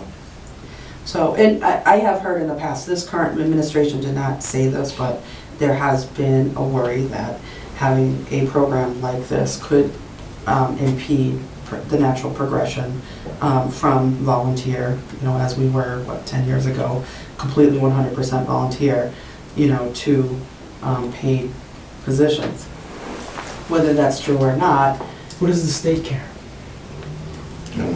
I'm just They're saying, not concerned this about the current town getting administration, sued liability-wise. It's Yeah. not like they're gonna this step current in and help us administration did out. not say that. We had an ambulance inspector that I had to listen to go on about it for 2 hours every time. But the state has a lack of, right now in the state, there's a lack of trained, certified, EMTs. So if anything, this helps the situation. Exactly, and that's why I'm trying to understand. I mean, if anything, more towns should be doing what we're doing. Yeah, Right, surprise is because it gets kids interested in the medical stuff Exactly, that might and not have. everything I've heard out of this is always been positive, and that's why I'm trying to understand why it's coming in at the other angle. Well, they And- didn't know what they didn't know. The question was raised at some level, and then, Yeah. so they have to do their due diligence. We go through this periodically because it's their administration turns over rapidly. Yeah, so they gotta make So we have to. their there's a- bones, they're brand new. they Yeah, have- so we teach them, this administration is very aggressive, and, he was given a charge and he took it and he ran with it, and, but they have been nothing but fair and cooperative with us, so, Mhm. we're hoping that out of this comes a permanent position, so we don't have to do this every 5 years, but, not a permanent position, but a permanent program, where we don't have to defend it every 5 years. And I speak with Kate, her chief of staff, every week. We still have planning calls every week for the cadet program. It's still the 30-year anniversary. There's another event being planned to raise the level of awareness of the 30-year anniversary. Let's get our advertising in while we can get it. Let's get our marketing out there. So there's a lot of good to be had still. But no, that's a really long answer to your question. It's just it's new people in positions of responsibility, and they want to understand. Okay. Can I just take a step back and revisit the thing that Donna had said? So I think what you were recommending was that we would consider funding for a full-time fire chief / EMT to start in December or January. So my question, I guess, for you folks is, how would that position reduce the daytime need that you're experiencing now? Like, how much would we rely on that person to pitch in? Because I know your original proposal was for 2 per diem firefighters for the full year. That would be 1 extra person. Are they gonna handle 50% of the work, or would you be asking for another person on top of that? Just wanna get my head wrapped around this. With the original proposal of, adding 2 per diem firefighters, that's kind of with the assumption that the fire chief will be a full-time position. So basically we would have, along with our current full-time position, we'd have 4 people in the station available for fire calls. And I think that that is, given the current industry standards, I mean, even those 4 doesn't really fill all the needs that we have. But it certainly goes a long ways towards improving the situation. So add the full-time fire chief plus 2 per diem. That's what you're saying? That's my proposal, yes.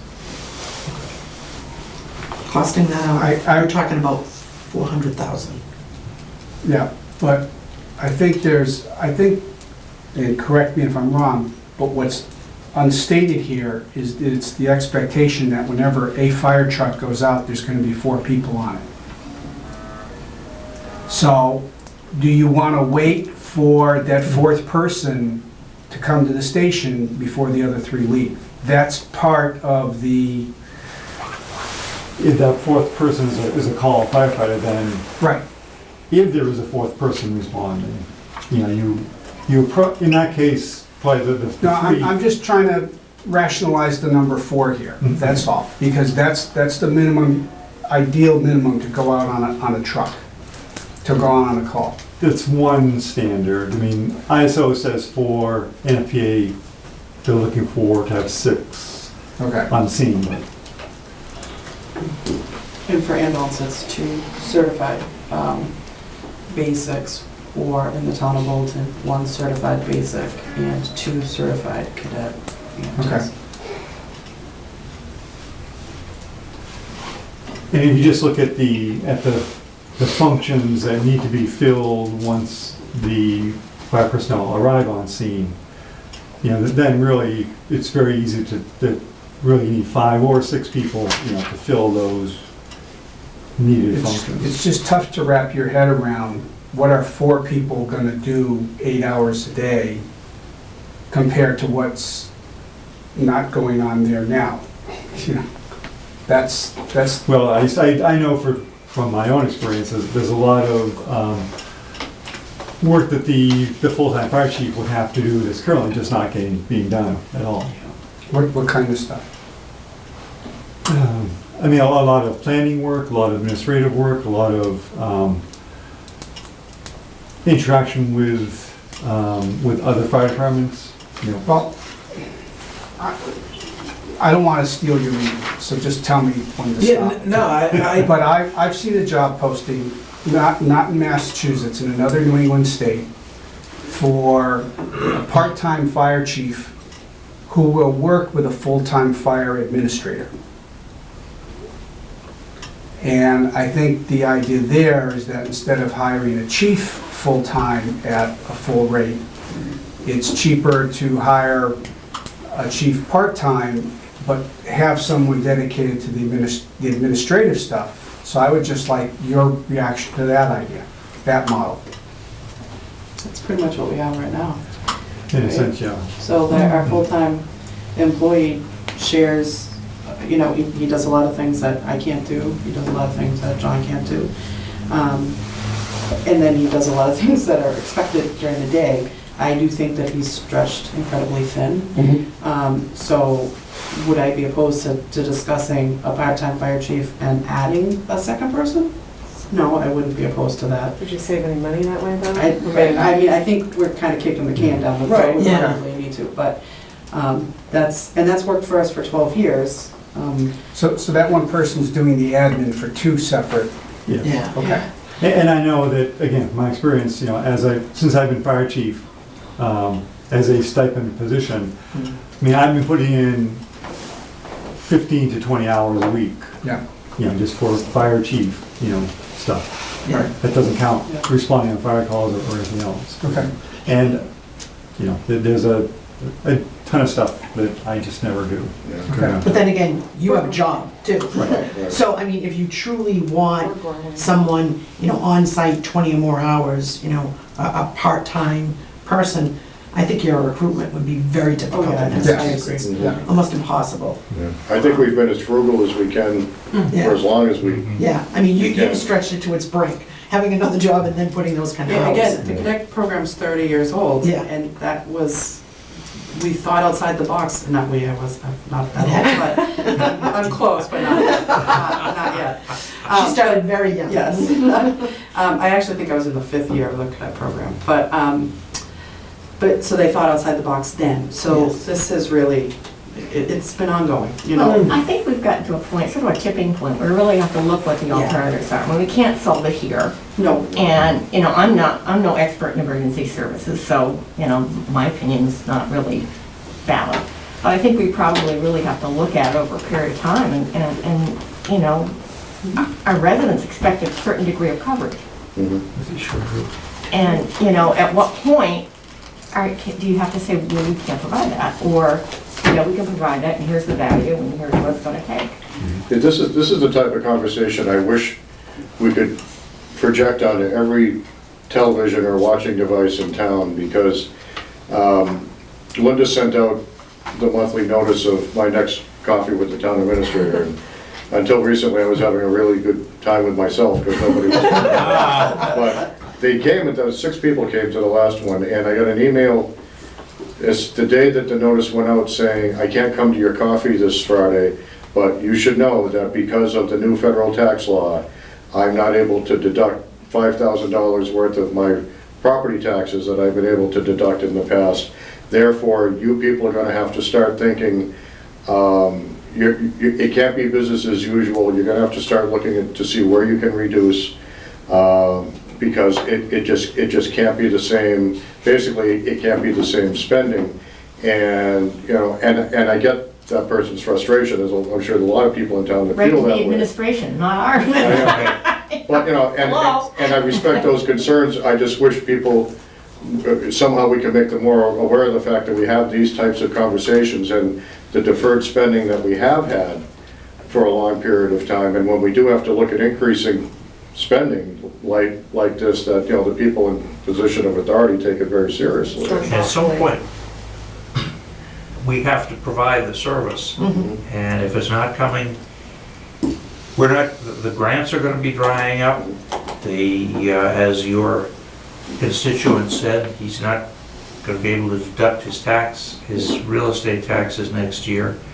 But also, the responsibility is devolving more and more onto the local level. It absolutely is. And It's when- just the nature of things. right, I mean, grants they're either drying up or being reduced. Brian sees just like I do, because we both go to a lot of the school committee meetings, and already there's been approaching, I think, $250,000 worth of grants that have dried up, that have either been reduced or have gone away. And there was one grant, I think it was $60,000, if I remember right, that the district was told midterm, guess what, you're not getting this grant. They were planning on it, and they were informed, they just threw an email, you're not getting it. So, grants are, and the grants that are around are harder to get because more people are chasing them, so. Well, to save money, we could cut the fire department and then all their insurance would go up. That's not deductible either.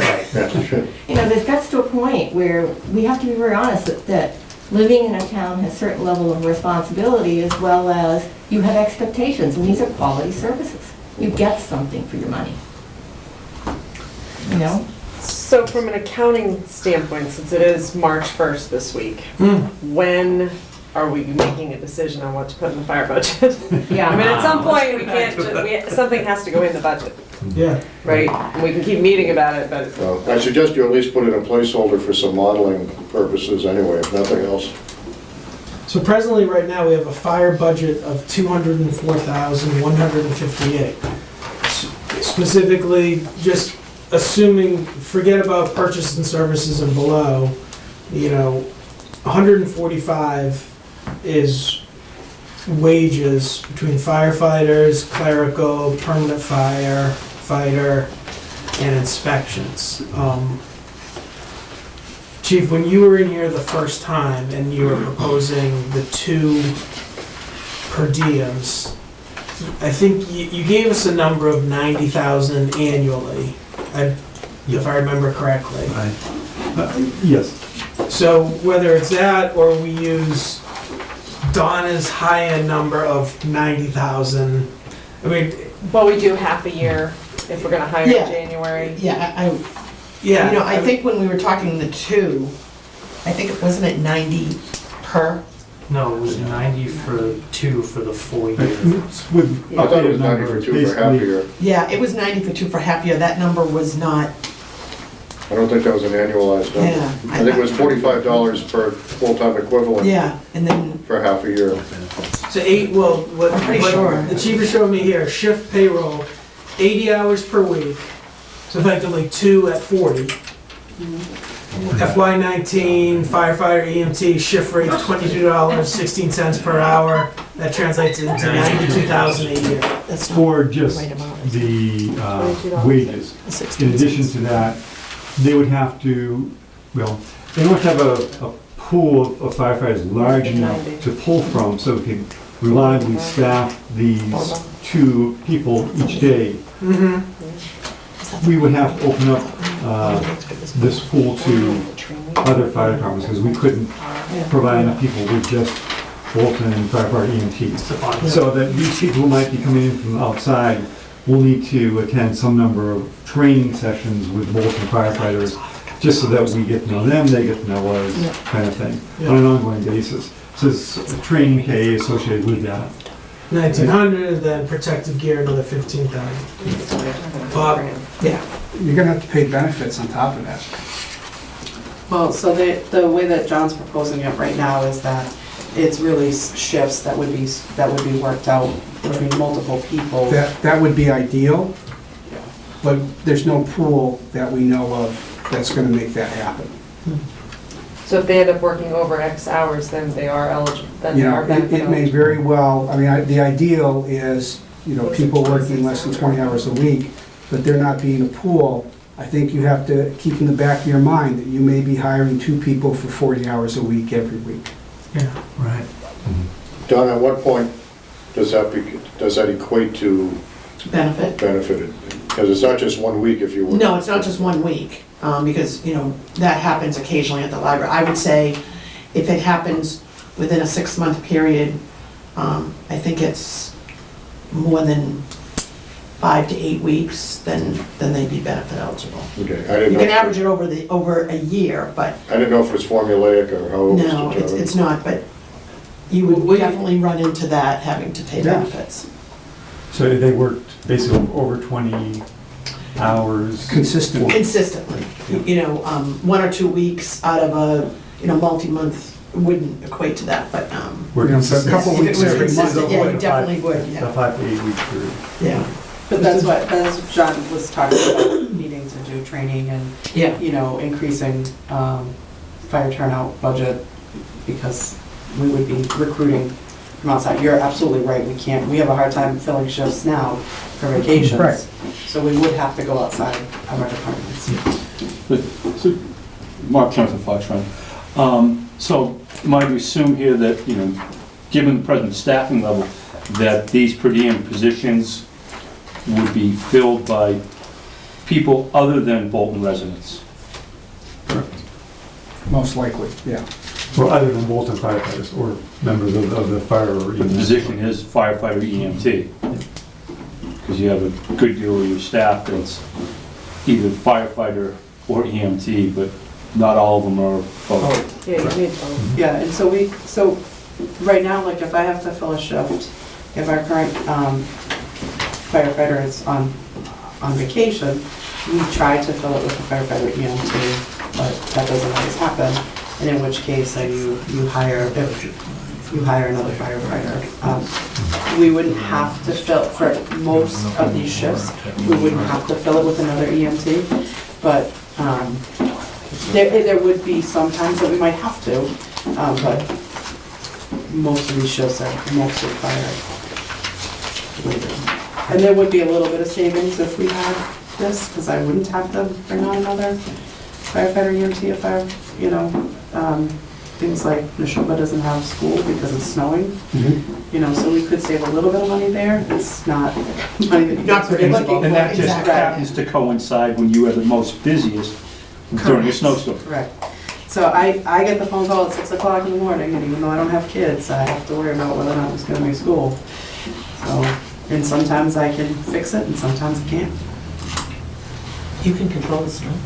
No, but I can control the staffing, or I can try to control the staffing. All right, so, So, my, I know, nobody answered my question. I know, I'm trying to figure this out, right? Because I felt as though I had a $90,000 number in my head the first time the chief was here. We just heard from Donna. I thought it was a little higher, but I You know, guess.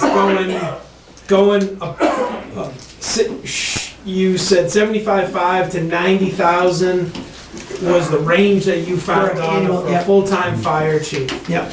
So yeah, I don't know if we can have an answer tonight, but I mean, it's gotta be within the At- next 2 weeks, right? At the next selectmen's meeting, which is March 8th, there's gonna be a detailed conversation Yeah. about how we move forward with staffing.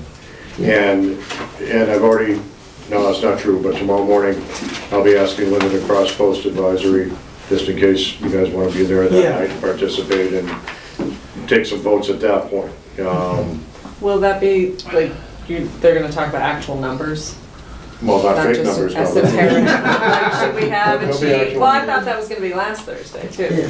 I just, No. I want It was never gonna be last Thursday. definitive numbers. yeah, Nanoshka, I do too, but like I said before, I want these guys and I don't care who selectmen. gets it. I mean, I just want it's, somebody to I get thought it me, was gonna- that's all. I'm here because I thought it was gonna be tonight. yeah, I spoke to the chair this Right. afternoon, and March 8th. yeah.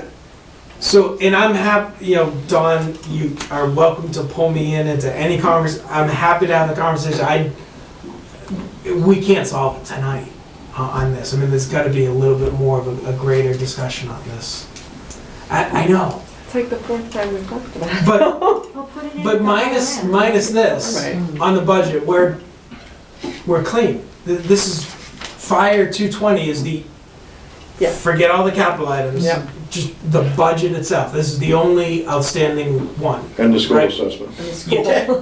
That's a minor number. Well, that's what I mean, like, again, you just don't know anything until you know the school. I think we're gonna have a really good handle on that. Not the final number, but really close, I think, tomorrow night. Oh, No, right. I'm just trying, to Nanachka's point on the stuff that we can control. Right. we've- Fires, yeah. We've hit everything in this budget. Granted, this is now the third or fourth time, unfortunately, Chief, I apologize if had that, if you come in. This is the only one. I believe so. Add Is another there any 150 value as in putting in a reserve. dummy number? That's what I was gonna say, just put in. Just like to scare ourselves into. Well, just so you have something in there. Yeah. Just right now, it's showing up as zero, so we keep seeing these numbers, but like it could be $140,000. You know what? Why don't you put the ask in there and let everyone just react to it? Put the ask in there. So 90,000 into the wages? Would it be 180. 90? Would it be 90? Well, would it be 90? 180 plus the chief. 135.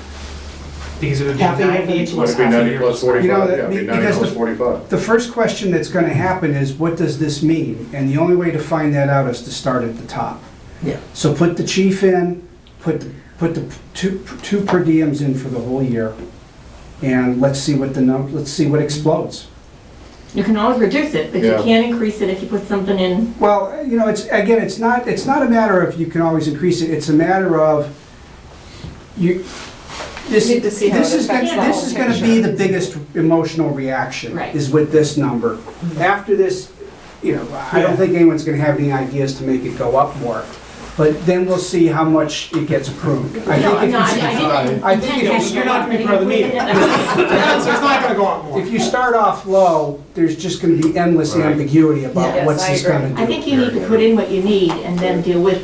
So should I put So you in gotta 40 or decide the 45? management structure. And we're presupposing that the selectmen will want to I would put do half a year, they may want to do a whole year, so to Yeah, Bob's point and Ann's point, fully burden both, and at least that's the worst case scenario. well, yeah, it also gets to Nanachka's, I mean, we're trying to get Nanachka to the bottom line so that we can then We react. wanna see that number on that. See the number, because then we have to have the conversation about capital items and where do we Right. start doing that? You So, can't, yeah, so. Bob, thank you for that would- suggestion. That would again be the worst case, I hope. Yeah, and I think it's more responsible to do at this point. So next We week. don't Or we know can what plug the we do. number into advisory reserve, and then it can go, let the organizational decision be made, and then money can transfer.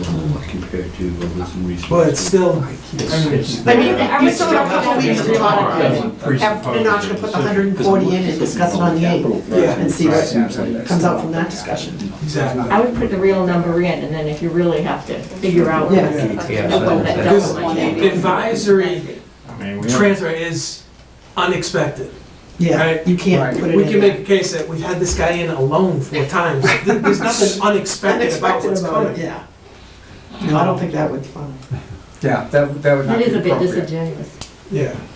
So is our worst case scenario to budget for a full year of a chief at 90 and full year of 2 per diems at 90 for a total? I was gonna do half Yeah. for the chief. But then, I wasn't sure if Dawn was But saying. that's, no, well, I actually agree with, well, Bob and Ann said it before I did, but if we're gonna do the worst-case scenario, and we probably shouldn't presuppose that the selectmen are gonna say, let's start the chief in January. That may be what they say, but for now, for the exercise, I would say, I agree with Brian, put the 90 in for the chief, and put another 90 in for the 2, No, per diem. 180 for the other two. no, that's not what I was Yeah. saying. No, No, it's no, it's 90 90. combined. It's Yeah, I 90. mean, For a it's, year? Yes. yeah, 92,000. The Okay. chief is estimating, call it 396. 2,000 of I thought it was training, 90 for and half then year. protective gear 15. All right. Right. You know, So, we're gonna need a chief between July 1st and January anyway, Right. even if it's an interim. All right.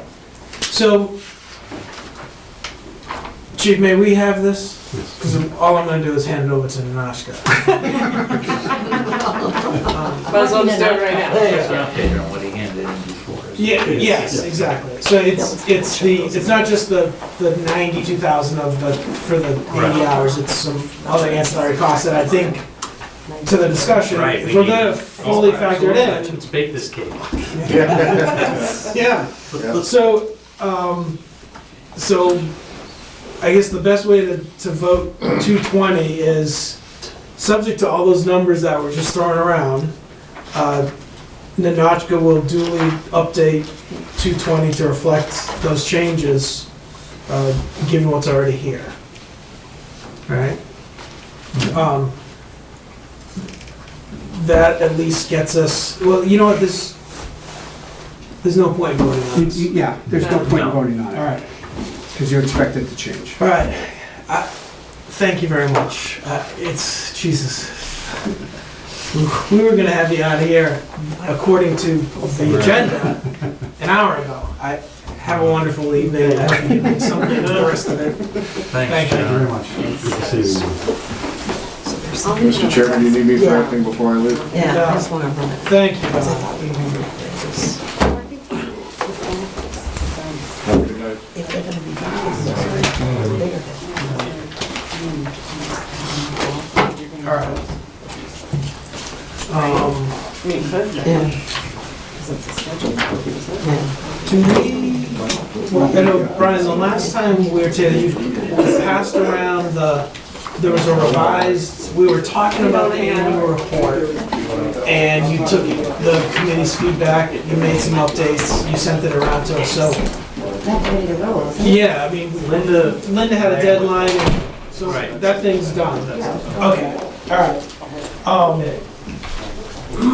We've got a draft of the warrant.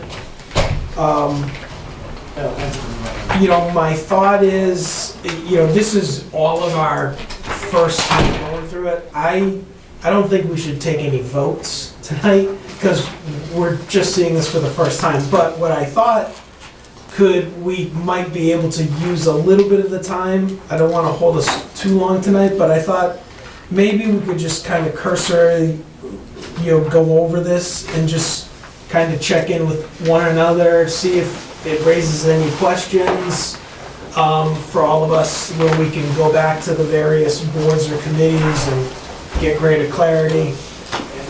I do know, I've been in communication with the the chairman of the capital planning committee.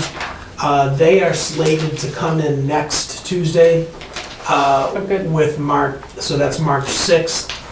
And he felt fairly confident that he would even be able to have their priority stack ranking. Good. So that's the game plan for next Tuesday, at the very least, to have them in. And I'm wondering, my thought is also having the planning board in, knowing that they're always heavy in this, and we already gave them the warning that we're gonna need the Cliff Note version of what they're proposing. Does that make sense to you guys? Yeah, when it comes to planning, I would say we should meet with them as late as we can and as late as they can, because the impression I get is that there's still some evolution on some of these things. And so, I think it's supposed to be final, but I want to make sure that when we talk with them, there aren't any more changes coming between the time we talk and town meeting. That's true. That's a great point, because we have run into that, where we've had to have them back a week or 2 weeks later because something fairly substantial has changed, or they gave us a tip-off, so we didn't vote. Yeah, okay. So I will find out. Yeah, right. So I know definitively capital planning is in next week. So Ninochka, just to close out the conversation with you, and thank you for being persistent on that. I did not want to go out of tonight. I was struggling on where we were going to. I could just see this going another week, Yeah. week, another week. And then we're scrambling like we were last year, like, oh, just put it in, just put it in. Yeah. I just want to be So- thoughtful about it. This version of the spreadsheet that you're working on, Yep. right? And then on page 2, there's the revenue, right? And then page 3, we got the various available funds. Yep. Given the votes approved tonight with Donna, at least the presumption of what fire's gonna look like, I know we still are waiting on school, but can you? Did Don say you'd have a better idea? Was that tomorrow? Tomorrow night, yeah, it's their budget hearing. Yeah. So we could even put, because my plan is to have it, to work on it Thursday morning. I'm out tomorrow. Do it Thursday morning, email it to you guys, and that way we'll have maybe some number for school to at least plug in as a placeholder, and then I'll send it all to you, and you'll all be like, Yeah. because we'll be like $300,000 over budget. Yeah, so for example, on that school, can you literally go either bold it or right next to it? Yeah, and like right now it's plug? yellow highlighted. Well, I'm sorry? Right now it's highlighted in yellow. 'Cause It's a Okay. plug. It's All a right. 4% plug. Okay, so yeah, I would love an updated sheet. It's higher than that, last I heard. Yeah, that's what I Yeah. think too. And so if we have a better number, it's gonna be, I won't. we're gonna have to do Speak some, the number. Yep, yeah, so if you, but there are some unexpended articles. I'm working with Joe to get back, Joe Lynch to get back, and some other stuff that we can throw towards some of these. yep, That'll help a little bit. so, Because we haven't, she hasn't, this is just a first pass. There's nothing allocated from available funds to offset these. So, yeah, exactly, so do you think it's a good use of time to just to quickly go Yeah, through available yeah. funds and kind of see where, if you can give us an update? I haven't circled back with you on this, but I know, so if you guys, looking at page 3, available funds, Do we all have a copy of that? I don't have it. no, you would have, I'm looking at a January, You got it, 11th. January 16th. Oh, I didn't print it up. No, No, they it was handed in them a out. package. Well, they have, oh, they January know, and I 16th. do have It's got your name on the corner in red, it. Well, maybe I was not clear there. and it's stapled upside down. Yeah, it's got a, so I Fife don't even know what mine is, but you You're can looking at just, the. All right, so let me, I'll you just, just say them, I'll know. I'll what they are. just, so So we know Fifeshire Dam repair at That's coming back. 36,000 is coming back. Yeah. So we can allocate that towards something, you know, Yeah. that's something we can do later, just to put, you know, what I- article you wanna put it against, or if you even care what you. Yeah, what you I put it against. remember a conversation last year or the year before regarding pedestrian mobility fund. That money's never gonna come back to us. No, Erica's gonna use that actually. Parking lot repairs, 5,200. Nope, that's not coming back. All right. 117 speed signs, 12,600. That is not, that's still, They're gonna I think they're like still, put extra lights and pretty those up I even think they're more. still working with something. Fabulous. That's Maybe they'll wonderful. work. Yeah, Yeah. because that's still, they just started working on that. We heard last week when the chief was in, the fire engine repairs for 20 grand miraculously. It just so happens that that's now gonna start getting used. So that's not coming back. What do we have here? SUV purchase, That's 1,500. not coming back. And do we have an answer why? I think they add stuff to the vehicles, the ambulance, the fire engine, the SUV. You could make the argument that's not what the article was for, it was for the purchase, Yeah, but, that's what I am arguing. you know, they're adding, I don't know, lights and stuff. So what's the difference between the new ambulance and the SUV? One was an actual SUV, like a sport utility Okay. vehicle. So no, those are not. Okay. Wastewater treatment facility, 19,700. That is being, that's in Article 5, you'll see, that's already being allocated. All right, so that's. So that is coming back, yes. Okay. Boiler replacement, 2,360. That would get allocated somewhere, I would think. If I remember correctly, school was in here. I had, oh, you know what, let's see. Was that the school or was that? Yeah, FSS. Yeah. Oh, FSS, yeah.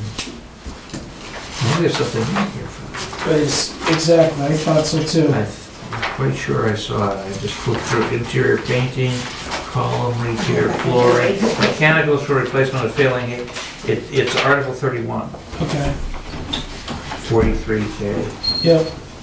So that's my thought.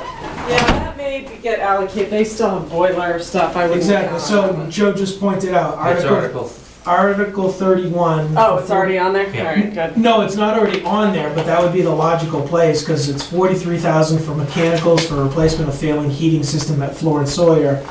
And this is a boiler replacement from 517, there's still $2,360 left. Hmm. So,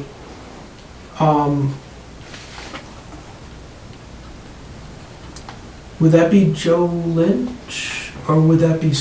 Big Rob. Be Rob. Okay. Does it have a 300 number on there? Yes. That was at least 26, Oh, 2360. Huh, right? yeah. Yeah, that would be them, so I don't know if they're, Who would be better, you or Brian, in terms of a stronger relationship? I don't know, I've never talked to the guy. Alright. I mean, I'm happy to send him an email, I don't Yeah. know his name. but- Did we see a new boiler when we got over there?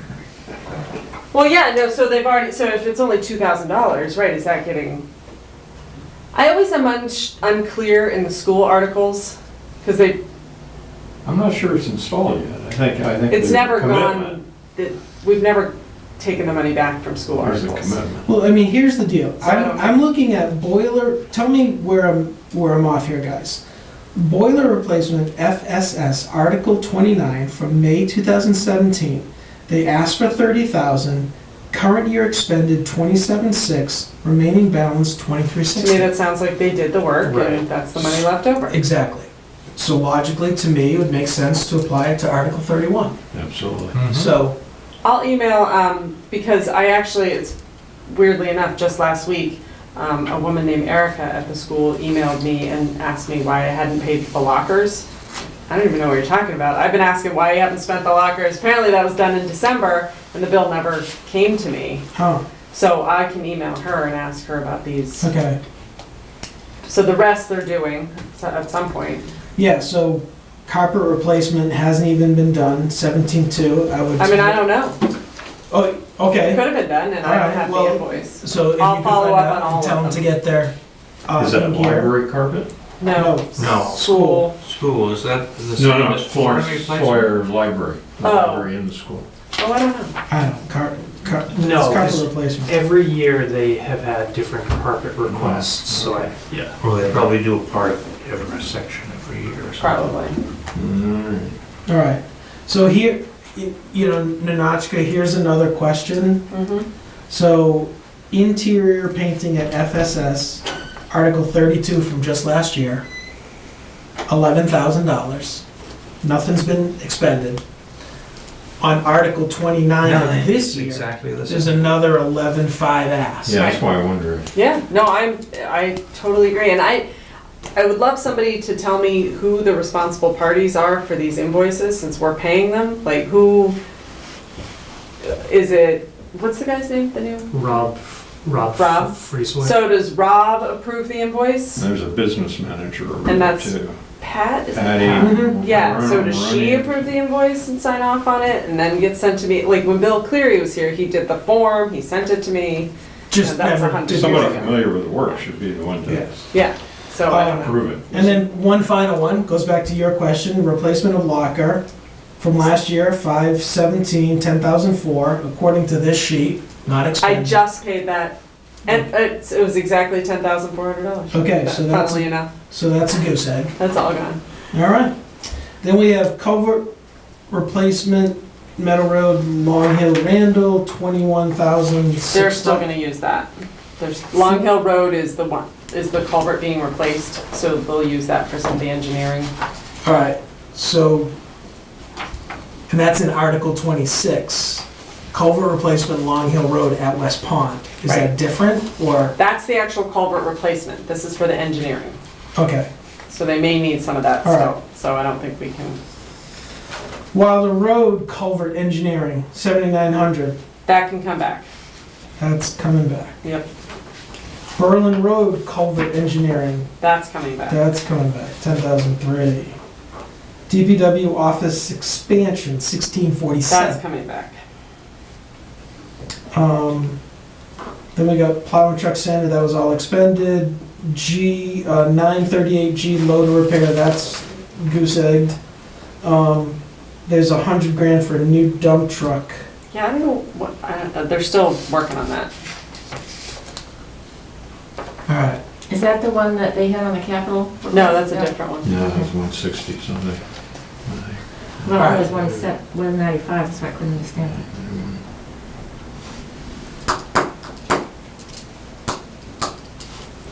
So Nanette, when you say this is available funds, this is stuff that we don't know is expended, is all earmarked but hasn't been expended, or? Right, it's what's left over in the article after you've spent, Okay. you know, so if you had 30 grand for signs and you spent 29,000, Okay. 1,000 should be able to Okay. come back to the town. Thank you.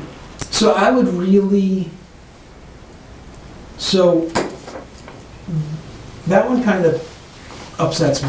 The 100 grand? Yeah, Well, there was also Harold left, No, Joe's new, so I mean, I think there was some timing issues there, is the reason why that, and that's why I didn't swear. Because, and I'm being nice, so I'll, but what I would like to better understand is if that number, given all that you just said, if that number could be applied to hypothetically 25, which is plow sander at $1.93. sure. why Or not? if you could get, So you would only need to appropriate an additional 93,000? yeah. Or, yeah, I don't know what the answer is, but the question is, the town approved 100 grand last year. Nothing's been done. Well, I Where- think they're in the midst of purchasing it, because I think it's a custom, I'll follow up, Okay. but I don't think Let's that's available. clarify, so that's a different truck than the Yeah. one he wants replaced. Mhm. All right. Traffic calming, 9,200. That's still, that was just approved, so I think they're still working. All right. From 2016, unemployment settlement is $166. That'll come back. All right, that's coming. That's all yours. Still River Lights, 24/5. That's coming back. Okay. See, this is good. It is good. All right.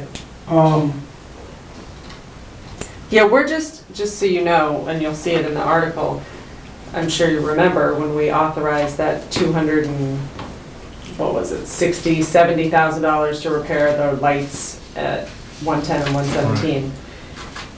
They've been repaired, you know, Joe's, there's no imminent failure, and it doesn't make sense to hold out this article with old numbers, with old, you know, it just, when the time comes, You'd have to get a hold of person. you'd have to get a whole new article anyway, so we're just gonna rescind the borrowing, we're gonna take back the free cash, and wait until it fails. Could be 5 years from now, could be 10 years from now, there's no sense in just having this So, sit around. I understand the rescinding of the borrowing, but tell me where we getting, we're not getting anything back on free cash.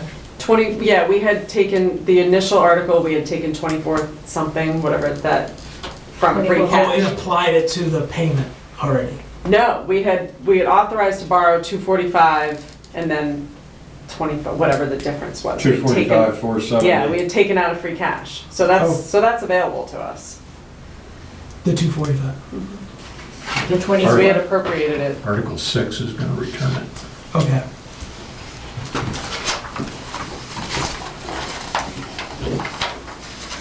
It'd be nice if I actually looked at the damn things. We just saw it tonight. Oh, I need Yeah. to borrow enough. So did you already ask me about the Wilder Road culvert? I think you did. Yeah, that's good, yeah. Yeah, So Water like Road that- for 7,900 is coming back, you said. The engineering, and also the Wilder Road culvert repair for 36,850. Oh, okay. I don't know if you'd gotten that far. I hadn't gone down into the borrowings. Okay, so are we done with the other ones, or no? Yeah, we're done with Okay. available funds, so the borrowed articles, town common, goose egg, 0, town hall repairs. Those are starting this spring supposedly. Okay. Police repeater, that turned out to be a grant, so So that should Yeah. come back. That should come back then. We never borrowed for it, No. Okay. so it'll just, so you can goose egg it. Yeah. All right. but we don't get anything back, because we never, No, Never just- spent it. Just yeah. take it off the sheet. Cleaner. All right. Police cruiser, $34. You can have that back. Oh, wow, that's awfully white of you. Thank you. Fire apparatus, 64. No. Well, that was a little nasty. I already asked, I already talked to John. It's not, no. All right. Berlin Road culvert repair, that's zeroed. Wilder Road culvert repair, 36,800. That's the one you just mentioned. Yeah, so we can take that back, it has to be Applied to another borrowing, correct. tied in with some DPW project. Right. Okay. Which, given what's It going on could this be year. borrowing for the same amount of time or longer. All right. So I'll leave the application of proposed hang-ons to you. Yeah, it doesn't Dawn, really and matter Linda. where. Yeah, I mean, there's a culvert article in here for 200 plus thousand. Right, that's perfect, put the Okay. Wilder Road culvert to that. DPW truck purchase, 3604. That still needs to be left open. Okay. And backhoe purchase, Still needs to be left open. and why on that one? All equipment has not been installed. Build-out will be complete by June 30. What kind of backhoe can you get for $4,000? No, they've Oh, no, we had, already spent like 88. they've had receipt of the backhoe for 2 years. And They this is where- add little, like, This is where I get pissed off with that little add-ons. Oh, current year expended, you have to even go back another year to find the Yeah. expended. Oh, okay. but this goes again back into the policy of taking back the money. There's, you know, after a certain amount of time, you don't get to have these funds to add. That should go in your repair budget, or your, you know what I mean? If you're gonna have, Yeah, go into your little add-on budget. right. This is not,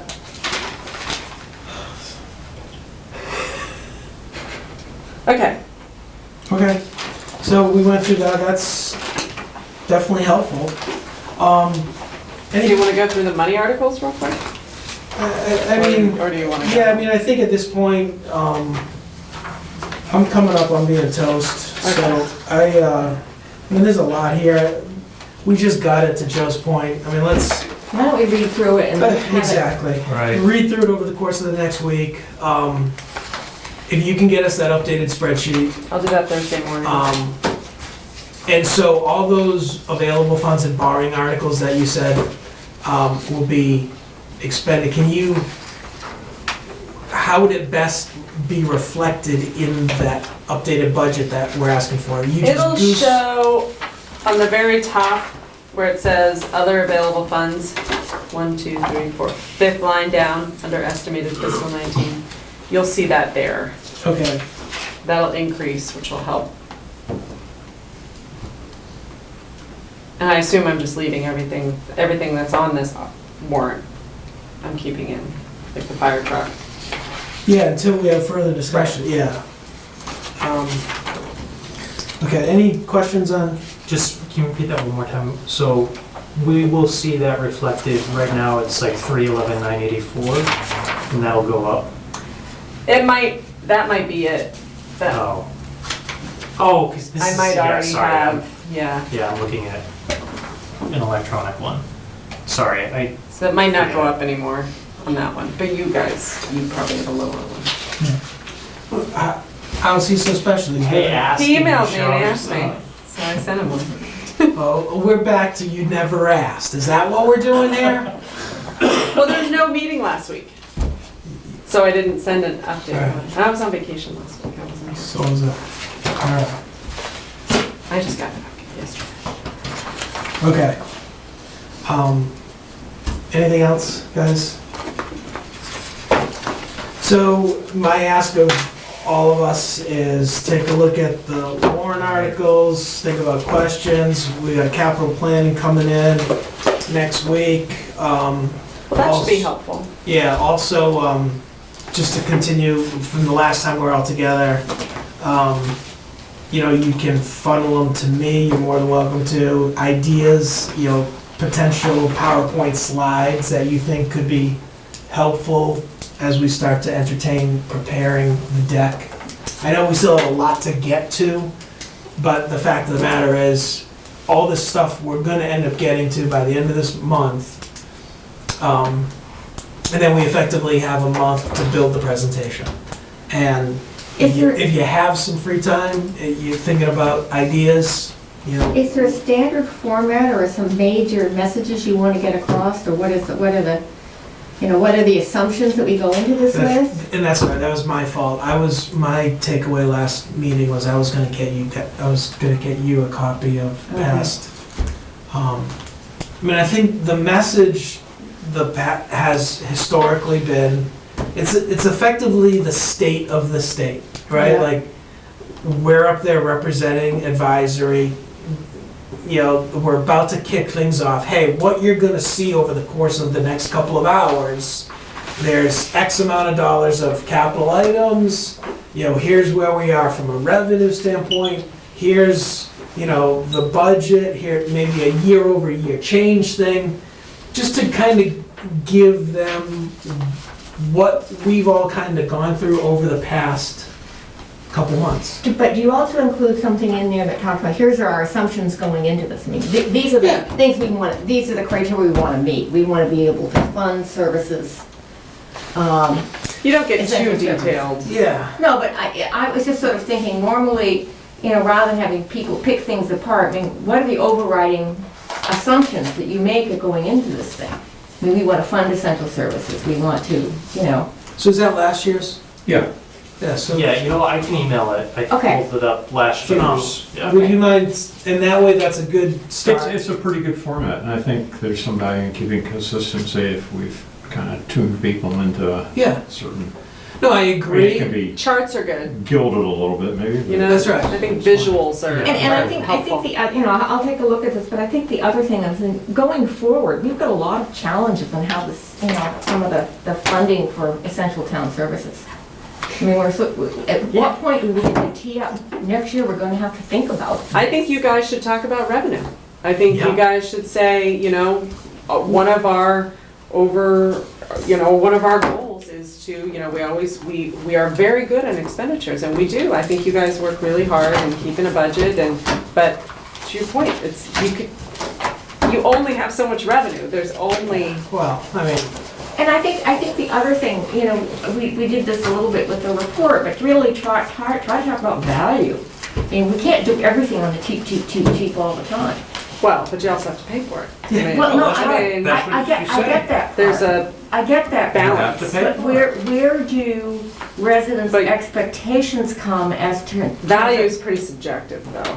Right. Somebody right. may If not the house value the burned down, schools fire if they don't department have can't get kids in to the it all of school. a sudden. Whereas if you had 5 kids in the school, that's where your value is. So I think that's hard to put a value on. Well, I'm not looking to get numbers, but I think it's more of how do you approach decisions about funding this and funding that?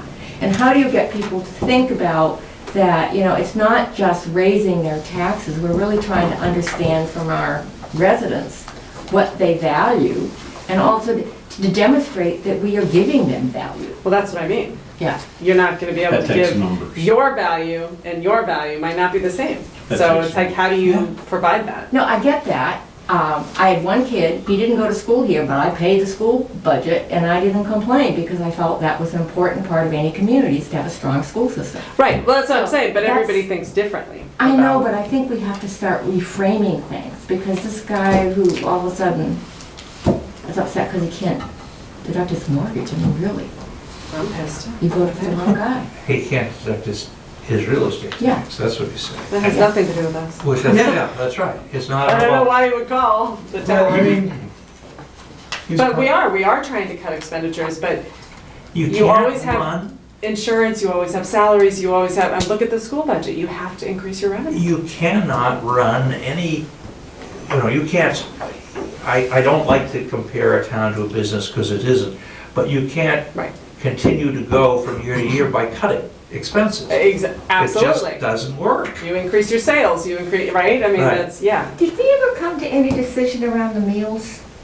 It's on here as a draft, Okay. so I don't know if the selectmen are going to, 'Cause I don't know there's a whether we- placeholder on I here. didn't know whether we had I don't remember. gotten any of the data on that. Was there any others? I mean, you. CPA is on there.